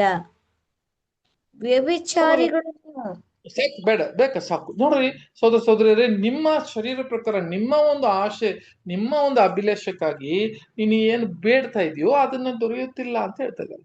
ಯಾಕಂತ ಕೇಳಿದ್ರೆ, ದೇವರ ಚಿತ್ತ. ನಾವು ಈಗ ಪವಿತ್ರ ಸ್ಥಳ ಒಳಗೆ ಬಂದಿರುವ ನಾವು ಯಾವ್ದನ್ನ ಬೇಡ್ಕೊಳ್ಳಬೇಕು, ಯಾವ್ದನ್ನ ಬೇಕು, ಈಗ ನಮಗೆ ಏನು ಬೇಕು, ಅಲ್ಲಿ ಒಳಗೆ ಇದ್ದಿತ್ತಂತ ನಮಗೇನು ಬೇಕಾಗಿದೆ, ಅಲ್ಲಿ ಇದ್ದಂತ ಆಹಾರ ಬೇಕು. ಆಹಾರ ಮಾತ್ರ ಇಲ್ಲ ಅಲ್ವಾ? ಆ ಯಾಜಕನಿಗೆ ಏನ್ ಬೇಕಿತ್ತು ಒಳಗೆ, ಅಲ್ಲಿಗೆ ಇದ್ದಿದ್ದಂತ ಆಹಾರ ಬೇಕು. ಆ ರೊಟ್ಟಿಯಲ್ಲಿ ಇದ್ದಿದ್ದಂತ ಆಹಾರ ಬೇಕು. ಅದು ಮಾತ್ರ ಅಲ್ಲ, ನನಗೆ ಸ್ವಲ್ಪ ಬೆಳಕು ಕೂಡ ಬೇಕಿದೆ. ದೇವರೇ, ನನಗೆ ಪವಿತ್ರ ಆತ್ಮ ಕೊಡ್ರಿ, ಪವಿತ್ರ ಆತ್ಮ ಕೊಡಿ. ನನಗೇನ್ ಮಾಡ್ರಿ, ಆ ಪವಿತ್ರ ಆತ್ಮದಿಂದ ನನಗೆ ಕೂಡ ದೇವರ ವಾಕ್ಯದಿಂದ ನಾನು ಏನಾಗ್ತೀನಿ, ಬದುಕ್ತೀನಿ ಅಂತ ನಮಗೆ ವಾಗ್ದಾನ ಕೊಟ್ಟಿದ್ದಾರೆ. ಆಗಿರುವಾಗ ಇವು ಎರಡು ನಮಗೆ ಬಹಳ ಮುಖ್ಯ. ನೀನು ಆತ್ಮೀಯ ರೀತಿಯಲ್ಲಿ ನೀ ಏನೇ ಕೇಳು ನಾನು ಕೊಡ್ತೀನಿ ಅಂತ ಕೇಳಿದ್ರೆ, ನೀನು ಶರೀರ ಪ್ರಕಾರ ನಿನ್ನ ಇಷ್ಟ ಚಿತ್ತ, ನಿನ್ನ ಒಂದು ಕನ್ಸಾರ ಚಿತ್ತ ನೀನ್ ಏನ್ ಮಾಡ್ತೀಯ ಅಂತ ಕೇಳಿದ್ರೆ, ನೀನ್ ಕೇಳುವಾಗ ಅದು ದೊರೆಯುತ್ತಿಲ್ಲ. ಬಿಕಾಸ್ ಯಾಕಂತ ಕೇಳಿದ್ರೆ, ನೀನು ಒಳಗೆ ಬಂದಿದೀಯಾ ಈಗ ಅಂತ ಹೇಳ್ತಾರೆ. ನೀನು ಒಳಗಡೆ ಇದ್ದುಕೊಂಡು, ಪವಿತ್ರ ಸ್ಥಳದಲ್ಲಿ ಇದ್ದುಕೊಂಡು ಪಾಳೆಯಕ್ಕೆ ಏನ್ ಬೇಕೋ ಅದನ್ನ ಕೇಳ್ತಾ ಇದೀಯಾ. ಈಗ ಅದು ಹೆಂಗ್ ಕೊಡ್ತಾರೆ? ಅದು ಸಾಧ್ಯವಿಲ್ಲ. ಪಾಳ್ಯದಲ್ಲಿ ಇದ್ದುಕೊಂಡು ಪಾಳ್ಯ ವಿಷಯಗಳು ಕೇಳಿದ್ರೆ ಅದು ಬರ್ತದೆ. ಈಗ ಪಾಳ್ಯದಲ್ಲಿ ಇದ್ದುಕೊಂಡವನು ನಾನು ಪವಿತ್ರ ಸ್ಥಳದಲ್ಲಿ ಇರುವ ನನಗೂ ಕೊಡು ಅಂತ ಕೇಳಿದ್ರೆ ಅವ್ರಿಗೆ ಅದು ಕೊಡೋದಿಲ್ಲ.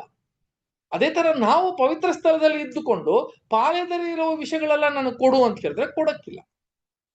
ಯಾಕಂತ ಕೇಳಿದ್ರೆ, ನೀವು ಆ ಯಜ್ಞ ವೇದಿಯಲ್ಲಿ ನಾವೇನಾಗಿದ್ದೀರಿ ಅಂತ ಕೇಳಿದ್ರೆ ಸೋದರರೇ, ನಾವು ನಮ್ಮನ್ನ ಸುಡಕ್ಕೆ ಕೊಟ್ಟಿದ್ದೀರಿ. ಈಗ ಆದ್ರಿಂದ ಅದು ಒಂದು ವಾಸನೆ, ಸುಗಂಧ ವಾಸನೆಯಾಗಿ ಏನಾಗ್ಬೇಕು ಅಂತ ಕೇಳಿದ್ರೆ ಅದು ದೇವರಿಗೆ ಅದು ಕೊಡ್ಬೇಕು. ಆದ್ರಿಂದ ಅದನ್ನ ಏನಾಗ್ಬೇಕಂತ ಕೇಳಿದ್ರೆ ಶುಡ್ ಬರ್ನ್ ಅಂತ ಹೇಳ್ತಾರೆ. ಎಲ್ಲ ಅದನ್ನ ಮೇಲೆ ಇರೋದನ್ನ ತೆಗಿಬಾರ್ದು ಅಂತ ಹೇಳ್ತಾರೆ. ಹಾಗಿರುವ ಸೋದರ ಅಪೊಸ್ತಲ ಪೌಲ್ ಬಗ್ಗೆ ಹೇಳುವಾಗ ಆತನು ಹೆಂಗಿದ್ನು ಅಂತ ನಮಗೊಂದು ಎಕ್ಸಾಂಪಲ್ ಕೊಡ್ತಾರೆ. ಬಹಳ ಅಪೊಸ್ತಲ ಪೌಲು ಅವ್ರು ಹೇಳ್ತಾರೆ, ನಾನು ನನ್ನ 11ನೇ ಅಧ್ಯಾಯದಲ್ಲಿ ಓದುವಾಗ ನಾನು ಕ್ರಿಸ್ತನನ್ನ ಹಿಂಬಾಲಿಸಿದಂಗೆ ನೀವು ನನ್ನ ಹಿಂಬಾಲಿಸಿರಿ ಅಂತ ಹೇಳ್ತಾರೆ ಅಪೊಸ್ತಲ ಪೌಲ್. ಎಂತ ಒಂದು ಸ್ಥಾನದಲ್ಲಿ ಅದನ್ನ ಅರ್ಥ ಮಾಡಿಕೊಂಡು ಅಲ್ವರ ಅದನ್ನ ಒಳಗಡೆ ಹೋಗಿ ಅವರು ಆ ದೀಪಸ್ತಂಭ ಇದ್ದಿದ್ದಂತ ಆ ಬಂಗಾರದ ದೀಪಸ್ತಂಭದಲ್ಲಿ ಬಂದಿದ್ದಂತ ಜ್ಞಾನಗಳೆಲ್ಲ ಯಾರು ಅಪೊಸ್ತಲ ಪೌಲು ಅದನ್ನ ಹೊಂದಿಕೊಂಡಿದ್ರು, ಅದನ್ನ ಅವರು ದೇವರು ಕೊಟ್ಟಿದ್ರು. ಅದನ್ನ ಮಾತ್ರ ಅಲ್ಲ, ಅದನ್ನ ಮಾತ್ರ ಸ್ವೀಕರಿಸಿಕೊಂಡು ಆ ಒಂದು ಒಳಗಡೆ ಆ ದೀಪಸ್ತಂಭದಲ್ಲಿ ಬರುವಂತ ಬೆಳಕಲ್ಲಿ ಅಲ್ಲಿದ್ದಂತ ರೊಟ್ಟಿಯ ಮೇಜೆ ಮೇಲೆ ಆತನ ಒಂದು ನೋಡ್ರಿ ಅವರ ಒಂದು ಮೇಜೆಯಾಗಿದ್ರು. ದೇವರ ವಾಕ್ಯವನ್ನು ಎಲ್ಲರಿಗೂ ಸಾರವರಾಗಿದ್ರು. ಎಲ್ಲರಿಗೂ ಅವರು ಒಂದು ಏನ್ರಿ ಅನ್ನವನ್ನು ಕೊಡುವ, ರೊಟ್ಟಿಯನ್ನು ಕೊಡುವ, ಆಹಾರವನ್ನು ಕೊಡುವರಾಗಿದ್ರು. ಅಪೊಸ್ತಲ ಪೌಲ ಬಗ್ಗೆ ಹೇಳ್ತಾರೆ. ಹಂಗಾದ್ರೆ ಇವರೆಲ್ಲ ಆತರ ಮಾಡಿದ್ರಲ್ಲ, yes it was acceptable by God. ದೇವರಿಂದ ಅವ್ರನ್ನ ಏನ್ ಮಾಡಿದ್ರು, ದೇವರು ಅವ್ರನ್ನ ಒಳ್ಳೆ ರೀತಿಯಲ್ಲಿ ಅವರ ಒಂದು ಸ್ಯಾಕ್ರಿಫೈಸ್, ಅವರ ಯಜ್ಞವನ್ನು ದೇವರು ಅಂಗೀಕರಿಸಿದ್ರು ಅಂತ ನಮಗೆಲ್ಲ ಗೊತ್ತಿದೆ. ಸೋದರಿ ಆದ್ರಿಂದ ನಮಗೇನ್ ಹೇಳ್ತಾರೆ ಅಂತ ಹೇಳಿದ್ರೆ ಒಳ್ಳೆ ಪ್ರೀತಿ ನಾವು ಇರ್ಬೇಕು. ಇಲ್ಲಿ ಕೂಡ ಒಂದು ವಿಷಯ ನೀವು ಮನಸ್ಸಲ್ಲಿ ಇಟ್ಟುಕೊಬೇಕು ಸಹೋದರರೇ. ಏನಪ್ಪಾ ಆ ವಿಷಯ ಅಂತ ಹೇಳಿದ್ರೆ, ದೇವರು ನಮಗೆ ಅಲ್ಲಿಗೆ ಕೊಟ್ಟಿದ್ದಂತ ಆ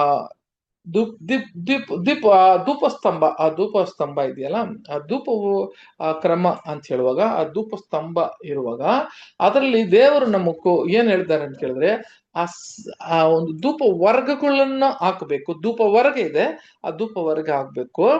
ಆದ್ರೆ ಆ ಧೂಪ ವರ್ಗ ಏನಾಗ್ಬೇಕು ಅಂತ ಕೇಳಿದ್ರೆ ಅದು ಒಳ್ಳೆ ಸುಗಂಧ ವಾಸನೆಯಾಗಿ ಅದು ಒಂದು ಹೊಗೆಯ ರೀತಿಯಲ್ಲಿ ಅದು ಬದಲಾವಣೆ ಆಗುತ್ತೆ.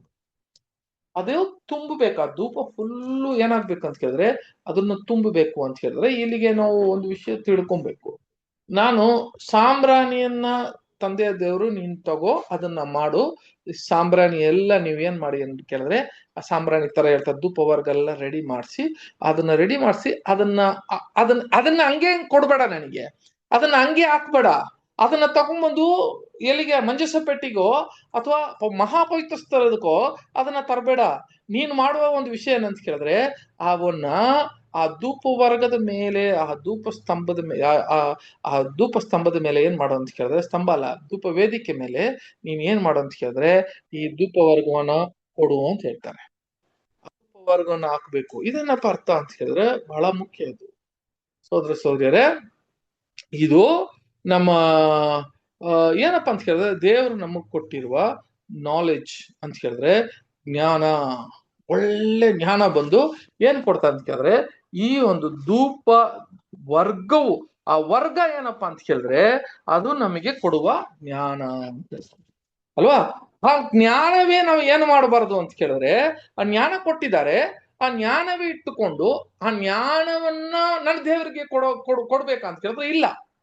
ನಿನಗೆ ಕೊಟ್ಟಿರೋದು ಅಜ್ಞಾನ, ಆ ಜ್ಞಾನದಿಂದ ಒಳ್ಳೆ ಸುಗಂಧ ವಾಸನೆ, ಒಳ್ಳೆ ಗುಣಲಕ್ಷಣಗಳು ನಿನ್ನಲ್ಲಿ ಬರಬೇಕು. ನಾವೇನ್ ಮಾಡ್ತೀವಿ ಅಂತ ಕೇಳಿದ್ರೆ ದೇವ್ರು ನಮ್ಗೆ ಜ್ಞಾನ ಕೊಟ್ಟಿದ್ದಾರೆ, ಆ ಜ್ಞಾನವೇ ನಾನು ಚೆನ್ನಾಗಿ ಓದ್ತೀನಿ, ಚೆನ್ನಾಗಿ ಮಾತಾಡ್ತೀನಿ, ಒಳ್ಳೆ ಸಬ್ಜೆಕ್ಟ್ಗಳು ಮಾತಾಡ್ತೀನಿ, ರಿಸರ್ಚ್ ಮಾಡ್ತೀನಿ, ಆದ್ರೆ ನನ್ನಲ್ಲಿ ಒಳ್ಳೆ ಗುಣ ಇಲ್ಲ ಅಂತ ಹೇಳಿದ್ರೆ ನೀನ್ ಹಾಕುವ ಧೂಪ ವರ್ಗ ಎಲ್ಲಿಗೂ ಹೋಗಲ್ಲ ಅಂತ ಹೇಳಿದ್ರೆ ಮಹಾಪವಿತ್ರ ಸ್ಥಳಕ್ಕೆ ಹೋಗಲ್ಲ ಅಂತ ಹೇಳ್ತಾರೆ. ಯಾಕಂದ್ರೆ ಆ ಸಾಂಬ್ರಾಣಿನೇ ನನಗೆ ಕೊಡ್ತಾ ಇದೆಯಾ ಮತ್ತೆ ಅಂದ್ರೆ ಆ ಧೂಪ ವರ್ಗವೇ ನನಗೆ ಕೊಡೋದಲ್ಲ, ಆ ಧೂಪದಲ್ಲಿ ಬರುವ ಆ ಸುಗಂಧ ವಾಸನೆ ನನಗೆ ಬರಬೇಕು, ಅದನ್ನ ತುಂಬಿ ಅಲ್ಲಿ ಬರಬೇಕು. ಹಾಗಾದ್ರೆ ನಮಗೆ ಸೋದರರೇ ಇದು ಬಹಳ ಮುಖ್ಯ. ನಾಲೆಡ್ಜ್ ಅಲ್ವಾ, ಜ್ಞಾನ ದೇವರು ಕೊಡ್ತಾರೆ. ಮತ್ತೆ ದೇವರು ನನಗೆ ನೀನು ಒಳ್ಳೆ ಜ್ಞಾನವಂತ, ನೀನು ನನ್ನ ಜ್ಞಾನವೇ ಕೊಡು ಅಂತ ಕೇಳಲ್ಲ, ಅದು ಕೊಟ್ಟಿದ್ದು ದೇವರೇ. ಆದ್ರೆ ಒಳ್ಳೆ ಗುಣಲಕ್ಷಣಗಳನ್ನು ದೇವರಿಗೆ ನಾವು ಸಮರ್ಪಿಸಬೇಕು. ಇದು ನಾವು ಮಾಡಬೇಕಾಗಿದ್ದು ಒಂದು ಬಹಳ ಒಂದು ದೊಡ್ಡ ಕರ್ತವ್ಯ ಇಲ್ಲಿ ನಾವು ತಿಳ್ಕೊಬೇಕಾದ್ರೆ. ಹಾಗಿರುವಾಗ ನಾವು ನೋಡ್ತೀವಲ್ಲ, ಅದರ ಒಳ್ಳೆ ಒಂದು ಪ್ರೀತಿಯ ಬಗ್ಗೆ ಸತಿ ಕೂಡ ನಾವು ಮಾತಾಡಿದ್ವಿ, ನಮ್ಮ ಗುಣಲಕ್ಷಣಗಳು ಯಾವ ತರ ಇರಬೇಕು ಅಂತ. ಅದಕ್ಕೆ ನಮಗೆ ನೋಡ್ಬೇಕಾದ್ರೆ ದೇವರು ಏನ್ ಮಾಡಿದ್ದಾರೆ ಅಂತ ಹೇಳಿದ್ರೆ, ನಮಗೆ ಒಂದು ಹಿಬ್ಬಾಯಿ ಕತ್ತಿ ಅಂತ ಹೇಳಿದ್ದಾರೆ ಅಲ್ವಾ. ಇದು ನಮಗೆಲ್ಲ ಗೊತ್ತಿದ್ದಂತ ಒಂದು ವಿಷಯ ಏನಂತ ಕೇಳಿದ್ರೆ, ಹಿಬ್ಬಾಯಿ ಕತ್ತಿ ಅಂತ ಹೇಳುವಾಗ ಯಾವ್ದಪ್ಪ ಹಿಬ್ಬಾಯಿ ಕತ್ತಿ ಅಂದ್ರೆ ಏನು ಅಂತ ಹೇಳುವಾಗ ನೋಡ್ರಿ, ಹಿಬ್ಬಾಯಿ ಕತ್ತಿ ಅಂದ್ರೆ ಏನ್ರಿ, ನಮಗೆ ಅದನ್ನ ಈ ಎರಡು ಕಡೆ ಅದು ಹಿಬ್ಬಾಯಿ ಆಗಿರ್ತದೆ, ಎರಡು ಕಡೆ ಅದು ಶಾರ್ಪ್ ಆಗಿರ್ತದೆ. ಒಬ್ಬನ ಏನ್ ಮಾಡುತ್ತೆ ಅಂತ ಕೇಳಿದ್ರೆ, ಮುಂದೇನೋ ಇರೋನನ್ನು ಅದು ಕಟ್ ಮಾಡ್ತದೆ, ಅವನನ್ನು ಕಟ್ ಮಾಡ್ತದೆ, ನಮ್ಮನ್ನ ಕಟ್ ಮಾಡ್ತದೆ ಅಂತ ಹೇಳಿದ್ರೆ ಅದು ದೇವರ ವಾಕ್ಯ ಅಂತ ನಾವು ಕೂಡ ಅದೆಲ್ಲ ನೋಡಿದ್ವಿ. ಆದ್ರೆ ಸೋದರರೇ, ಇಲ್ಲಿಗೆ ಸ್ವಲ್ಪ ಗಮನ ಕೊಟ್ಟು ನೋಡಿದ್ರೆ ತಂದೆ ದೇವರು ನಮಗೆ ಇಲ್ಲೊಂದು ವಿಷಯ ಹೇಳ್ತಾನ್ರಿ.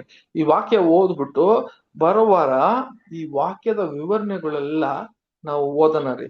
ಯಾವ್ದಪ್ಪ ಅಂತ ಕೇಳಿದ್ರೆ, ಹೆಬ್ರಿಯರಿಗೆ 12ನೇ ಅಧ್ಯಾಯ 4ನೇ ಅಧ್ಯಾಯ 12ನೇ ವಾಕ್ಯ ಓದೋಣ. 4:12. ಯಾಕೆಂದರೆ ದೇವರ ವಾಕ್ಯವು ಸಜೀವಾದದ್ದು, ಕಾರ್ಯ ಸಾಧಕವಾದದ್ದು, ಯಾವ ಇಬ್ಬಾಯಿ ಕತ್ತಿಗಿಂತಲೂ ಹದವಾದದ್ದು, ಪ್ರಾಣ ಆತ್ಮಗಳನ್ನು ಕೀಲು ಮಜ್ಜೆಗಳನ್ನು ವಿಭಾಗಿಸುವಷ್ಟು ಮಟ್ಟಿಗೂ ತೂರಿ ಹೋಗುವಂಥದ್ದು, ಹೃದಯದ ಆಲೋಚನೆಗಳನ್ನು ಉದ್ದೇಶಗಳನ್ನು ವಿವೇಚಿಸುವಂಥದ್ದು ಆಗಿದೆ. ನಾವು ಇಲ್ಲಿ ಇಲ್ಲಿಗೆ ಸಾಕು. ಇಲ್ಲಿಗೆ ನೀವು ನೋಡ್ಬೇಕಂದ್ರೆ, ಯಾಕಂದ್ರೆ ದೇವರ ವಾಕ್ಯ ಸಜೀವವಾದದ್ದು, ಅದು ಮಾತ್ರ ಅಲ್ಲ, ಯಾವ ಹಿಬ್ಬಾಯಿ ಕತ್ತಿಗಿಂತಲೂ ಹದವಾದದ್ದು ಅಂತ ಹೇಳ್ತಾರೆ. ಇಲ್ಲಿಗೆ ಏನ್ ಹೇಳ್ತಾರೆ, ದೇವರ ವಾಕ್ಯ ಹಿಬ್ಬಾಯಿ ಕತ್ತಿ ಅಂತ ಹೇಳ್ತಿಲ್ಲ. ವಾಕ್ಯ ಏನ್ ಹೇಳುತ್ತೆ ಅಂತ ಕೇಳಿದ್ರೆ, ದೇವರ ವಾಕ್ಯ ಹಿಬ್ಬಾಯಿ ಕತ್ತಿ ಅಂತ ಹೇಳಿಲ್ಲ, ದೇವರ ವಾಕ್ಯ ಯಾವ ಹಿಬ್ಬಾಯಿ ಕತ್ತಿಗಿಂತಲೂ ಹದವಾದದು ಅಂತ ಹೇಳ್ತಾರೆ. ಅಂತ ಹೇಳುವಾಗ ಅದು ಪ್ರಾಣ ನೋಡ್ರಿ, ಇಲ್ಲಿಗೆ ಎರಡಾಗಿ ಏನ್ ಮಾಡ್ತಾರೆ ಅಂತ ಕೇಳಿದ್ರೆ, ಇದನ್ನ ಡಿವೈಡ್ ಮಾಡ್ತಾರೆ. ಇದನ್ನ ಅರ್ಥ ಮಾಡ್ಕೊಬೇಕು. ಎರಡಾಗಿ ಪ್ರಾಣ ಆತ್ಮಗಳು. ನೋಡ್ರಿ ಇಲ್ಲಿಗೆ ಅದ್ ಏನ್ ಮಾಡುತ್ತೆ ಅಂತ ಹೇಳಿದ್ರೆ, ಪ್ರಾಣ ಆತ್ಮಗಳು, ಆಮೇಲೆ ಕಿಳು ಮಂಜುಗಳನ್ನು ವಿಭಾಗಿಸುವ, ಆಮೇಲೆ ಮುಟ್ಟಿಗಳನ್ನು ನೋಡಿ, ಏನ್ರಿ ಮುಟ್ಟಿಗೂ, ಆಮೇಲೆ ತೂರಿ ಹೋಗುವಂಥದ್ದು. ತೂರಿ ಅದನ್ನು ಮುಟ್ಟಿಗಳನ್ನು ಕೂಡ ಏನ್ ವಿಭಾಗವಾಗಿ ಅದು ಮುಟ್ಟಿಗಳು ಕೂಡ ಏನ್ ಮಾಡುತ್ತೆ, ತೂರಿ ಹೋಗುವ ಏನಂತೆ. ಆಮೇಲೆ ಏನ್ ಹೇಳ್ತದೆ, ಹೃದಯದ ಆಲೋಚನೆ. ಇಲ್ಲಿ ನೋಡ್ರಿ ಎರಡಿದೆ ಇಲ್ಲಿಗೆ. ಇವಾಗ ಇಲ್ಲಿಗೆ ಎರಡಿದೆ. ಹೃದಯದ ಇರುವ ಆಲೋಚನೆಯನ್ನು, ಉದ್ದೇಶಗಳನ್ನು ವಿವೇಚಿಸುತ್ತದೆ. ಇದು ಬಹಳ ಮುಖ್ಯ. ಹೃದಯದ ಆಲೋಚನೆ ಒಂದು ಕಡೆ, ಉದ್ದೇಶ ಒಂದು ಕಡೆ ಅಂತ ಹೇಳ್ತಾರೆ. ಹಂಗಾದ್ರೆ ಇದು ಎರಡಾಗಿ ಏನ್ ಮಾಡ್ತಾರೆ ಅಂತ ಕೇಳಿದ್ರೆ, ಈ ಹಿಬ್ಬಾಯಿ ಕತ್ತಿ ಅಂತ ಹೇಳುವಾಗ ಇದು ಎಲ್ಲ ಹಿಬ್ಬಾಯಿ ಕತ್ತಿಗಿಂತ ಹದವಾದದ್ದು ಏನ್ ಮಾಡುತ್ತೆ ಅಂತ ಕೇಳಿದ್ರೆ, ಪ್ರಾಣ ಆತ್ಮ ಇದು ಎರಡನ್ನ ಡಿವೈಡ್ ಮಾಡುತ್ತೆ. ನಿನ್ನ ಹೃದಯ ಆಲೋಚನೆಯನ್ನು, ಉದ್ದೇಶವನ್ನು ಕೂಡ ಏನ್ ಮಾಡುತ್ತೆ, ಇದನ್ನ ಸಪರೇಟ್ ಮಾಡುತ್ತೆ, ಇದನ್ನ ಹದವಾಗ್ತದೆ ಅಂತ ಹೇಳ್ತಾರೆ. ಸಹೋದರರೇ, ಇದು ಬಹಳ ಮುಖ್ಯ. ಇದೇನಪ್ಪ ಇದು ಹೃದಯದ ಆಲೋಚನೆ ಅಂದ್ರೆ ಏನು, ಉದ್ದೇಶಗಳ ವಿವೇಚಿಸುವುದು ಅಂತ ಕೇಳಿದ್ರೆ ಏನು, ನಿಮ್ಮ ಉದ್ದೇಶ ಅಂದ್ರೆ ಏನು, ಆಲೋಚನೆ ಅಂದ್ರೆ ಏನು ಅಂತ ನಾವು ಕೂಡ ನೋಡ್ಬೇಕಾದ್ರೆ ಇದಕ್ಕೆ ಸಂಬಂಧಪಟ್ಟ ವಿಷಯನೇ ಇದು. ಅದಕ್ಕೆ ಹಿಬ್ಬಾಯಿ ಕತ್ತಿ ಅಂತ ಹೇಳುವಾಗ ನಾವು ಏನ್ ಹೇಳ್ತೀವಿ, ಹಿಬ್ಬಾಯಿ ಕತ್ತಿ ಅನ್ನೋದಕ್ಕೆ ಅನೇಕ ವಿಷಯಗಳು ಹೇಳ್ತೀವಿ, ಅದು ಬೇಸಿಕಲಿ ಹೇಳ್ತೀವಿ. ಬಟ್ ಇಲ್ಲಿ ಆ ಹಿಬ್ಬಾಯಿ ಕತ್ತಿ ಏನ್ ಮಾಡುತ್ತೆ ಅಂತ ಹೇಳುವಾಗ ನಾವು ಇನ್ನೊಂದು ವಾಕ್ಯ ಓದ್ಬಿಟ್ಟು ಇವತ್ತಿನ ಪಾಠ ನಾವು ಮುಗಿಸೋಣ. ಯಾವ್ದಪ್ಪ ಅಂತ ಕೇಳಿದ್ರೆ, ಪ್ರಕಟಣೆ 1ನೇ ಅಧ್ಯಾಯ 16ನೇ ವಾಕ್ಯ. ಆತನ ಬಲಗೈಯಲ್ಲಿ 7 ನಕ್ಷತ್ರಗಳಿದ್ದವು, ಆತನ ಬಾಯೊಳಗಿಂದ ಹದವಾದ ಕತ್ತಿಯು, ಇಬ್ಬಾಯಿ ಕತ್ತಿಯು ಹೊರಡುತ್ತಿತ್ತು, ಆತನ ಮುಖವು ಮಧ್ಯಾಹ್ನದಲ್ಲಿ ಪ್ರಕಾಶಿಸುವ ಸೂರ್ಯನಂತಿತ್ತು. ನೋಡ್ರ, ಆತನ ನೋಡ್ಬೇಕಾದ್ರೆ ಬಾಯಿಯಿಂದ ಹದವಾದ ಹಿಬ್ಬಾಯಿ ಕತ್ತಿ ಹೊರಗಿತ್ತು ಅಂತ ಹೇಳ್ತಾರೆ. ಇದು ನೋಡ್ರಿ, ಇದು ಬಹಳ ಮುಖ್ಯ. ಆತನ ಬಾಯಿಂದ ಬದಿದಂತ ಹಿಬ್ಬಾಯಿ ಕತ್ತಿ ಅಂತೆ. ಇದೇನಪ್ಪ ಈ ಹಿಬ್ಬಾಯಿ ಕತ್ತಿ? ಅದು ದೇವರ ವಾಕ್ಯಕ್ಕೆ ನಾವು ಸಂಬಂಧಪಟ್ಟು ಯಾವ್ದು ಹೇಳ್ತೀವಿ, ಬೇಸಿಕಲ್ಲಿ ಹೇಳ್ತೀವಿ. ಈ ಹಿಬ್ಬಾಯಿ ಕತ್ತಿ ಯಾರಿಗೆ ಇದು ಯಾರಿಗೆ ಈ ಬಾಯಿಕತಿ, ಯಾವ್ದನ್ನ ಇದನ್ನ ಅದು ಮಾಡುತ್ತಿದೆ, ಯಾವ್ದನ್ನ ಇದನ್ನ ಕಟ್ ಮಾಡ್ತಿದೆ ಅಂತ ನಾವ್ ಏನ್ ಮಾಡೋಣ, ನಮಗೆ ಯಾವ ತರ ಎರಡು ವಿಷಯಗಳನ್ನ ಆ ಪವಿತ್ರ ಸ್ಥಳದಲ್ಲಿ ಇಟ್ಟುಕೊಂಡು ದೇವರು ನಮಗೆ ಕೊಟ್ಟಿದ್ದಂತ ಆ ಒಂದು ಧೂಪ ವರ್ಗದಲ್ಲಿ ನಾವು ಆ ಹೊಗೆಯನ್ನ ಹೆಂಗೆ ಡಿವೈಡ್ ಮಾಡಬೇಕು ಅಂತ ನಾವು ಬರೋವಾರ ಅದನ್ನ ನೋಡೋಣ.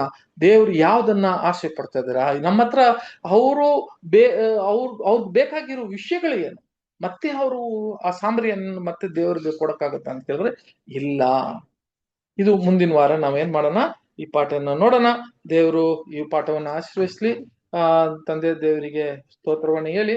ಸಹೋದರರು ಯಾರಿದ್ದಾರೆ, ಕೇಳೋರು ಯಾರಿದ್ದಾರೆ? ಬ್ರದರ್ ಎಲ್ಲಪ್ಪ ಬ್ರದರ್ ಇದ್ದಾರ? ಮೋಹನ್ ಬ್ರದರ್,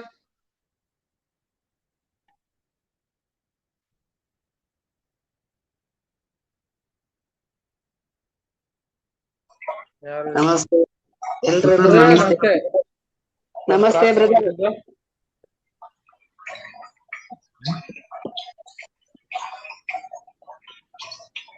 ಬ್ರದರ್ ನಾನ್ ಬ್ರದರ್ ಸಂತೋಷ್. ಸಂತೋಷ್ ಬ್ರದರ್ ಒಂದು ಪ್ರಾರ್ಥನೆ ಮಾಡಿ ಪಾಠ ಮುಗಿಸೋಣ. Okay okay.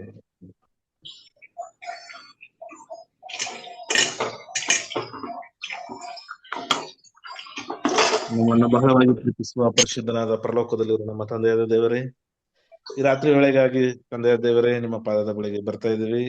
ನಿಮ್ಮ ಮಕ್ಕಳಾಗಿ ನಮ್ಮನ್ನ ಕತ್ತಲೆಯಿಂದ ಬಿಡಿಸಿ ಬೆಳಕಿನ ರಾಜ್ಯದಲ್ಲಿ ಸೇರಿಸಿ ಆಶ್ಚರ್ಯಕರವಾದ ಬೆಳಕಿನಲ್ಲಿ ನಡೆಸ್ತಿರುವುದಕ್ಕಾಗಿ ನಾನು ಒಂದನೇ ಕೃತಜ್ಞತೆಯನ್ನು ಸಲ್ಲಿಸ್ತಾ ಇದ್ದೀನಿ. ತಂದೆಯಾದ ದೇವರೇ, ನಿನ್ನ ಜೀವವುಳ್ಳ ವಾಕ್ಯದ ಬೆಳಕಿನಲ್ಲಿ ಇಷ್ಟು ಹೊತ್ತು ನಮ್ಮೊಂದಿಗೆ ಸತ್ಯವೇ ವೇದದಲ್ಲಿ ಇರುವ ಒಂದು ಆಳವಾದ ಸತ್ಯಗಳನ್ನು ನಮಗೆ ತಿಳಿಯಪಡಿಸಿದ್ದಕ್ಕಾಗಿ ಸ್ತೋತ್ರ. ಬ್ರದರ್ ಮುಖಾಂತರ ನಮಗೆ ಬೇಕಾದ ಒಂದು ಸತ್ಯವನ್ನು, ಆತ್ಮಿಕವಾದ ಆಹಾರವನ್ನ ಇದನ್ನ ದಯಪಾಲಿಸಿದ್ದಕ್ಕಾಗಿ ಸ್ತೋತ್ರ. ಬೆಳಗ್ಗೆಯಿಂದ ನಮ್ಮನ್ನ ನಡೆಸಿದ್ದಕ್ಕಾಗಿ ಸಹ ಒಂದನೇ ಕೃತಜ್ಞತೆಯನ್ನು ಸಲ್ಲಿಸ್ತಾ ಇದ್ದೀನಿ. ತಂದೆಯ ದೇವರೇ, ಬಂದಿರುವ ಮಕ್ಕಳನ್ನು ಮತ್ತೆ ಎಲ್ಲ ಸೇರಿರುವ ಬ್ರದರ್ ಸಿಸ್ಟರನ್ನು ಆಶೀರ್ವದಿಸಿ, ಅದೇ ರೀತಿ ವಾಕ್ಯಗಳನ್ನು ತಿಳಿಸಿಕೊಟ್ಟ ಬ್ರದರ್ನು ಸಹ ಆಶೀರ್ವದಿಸಿ. ತಂದೆಯ ದೇವರೇ, ಈ ರೀತಿಯಾಗಿ ನಾವು ಪಾಠಗಳನ್ನು ಕಲಿತು ಕ್ರಿಸ್ತನ ಸಾರೂಪ್ಯದಲ್ಲಿ ಬೆಳೆದು ನಿನ್ನ ರಾಜ್ಯಕ್ಕೆ ಮತ್ತೆ ಮುಂದೆ ಬರುವಂತ ಒಂದು ಯುಗದಲ್ಲಿ ನಾವು ದೈವಿಕ ಯೋಜನೆಯಲ್ಲಿ ಚಿಕ್ಕ ಹಿಂಡಾಗಿ ನಾವು ಸಹ ಒಬ್ಬರಾಗಿ ಕಾಣಲ್ಪಡಲು ಸಹಾಯ ಮಾಡಿ ಅಂತ ಕೇಳ್ಕೊತೀನಿ.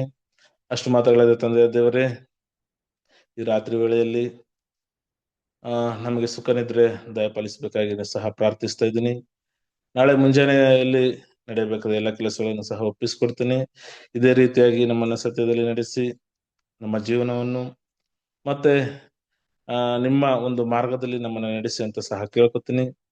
ತಂದೆಯ ದೇವರೇ, ಬಂದ್ರೆ ಮಕ್ಕಳನ್ನು ಸಹ ಆಶೀರ್ವದಿಸಿ ಈ ಪುಟ್ಟ ಪ್ರಾರ್ಥನೆಯನ್ನು ನಿಮ್ಮ ಪ್ರಿಯ ಮಗನು, ನಮ್ಮೆಲ್ಲರಿಗೂ ರಕ್ಷಕನು, ಒಡೆಯನು ಆಗಿರುವ ಯೇಸುವಿನ ನಾಮದಲ್ಲಿ ಪ್ರಾರ್ಥಿಸುತ್ತೇನೆ, ನನ್ನ ಜೀವಗಳ ಪರಲೋಕದಲ್ಲಿರುವ ನಮ್ಮ ತಂದೆ. ಆಮೇನ್. ಆಮೇನ್. Thank you. ಎಲ್ಲ ಸಹೋದರ ಸಹೋದರಿಯರಿಗೆ ಎಲ್ಲರಿಗೂ ನಮಸ್ತೆ. ಎಲ್ಲರಿಗೂ ನಮಸ್ತೆ. ನಮಸ್ತೆ ಬ್ರದರ್, ಎಲ್ಲರಿಗೂ ನಮಸ್ತೆ. Good night.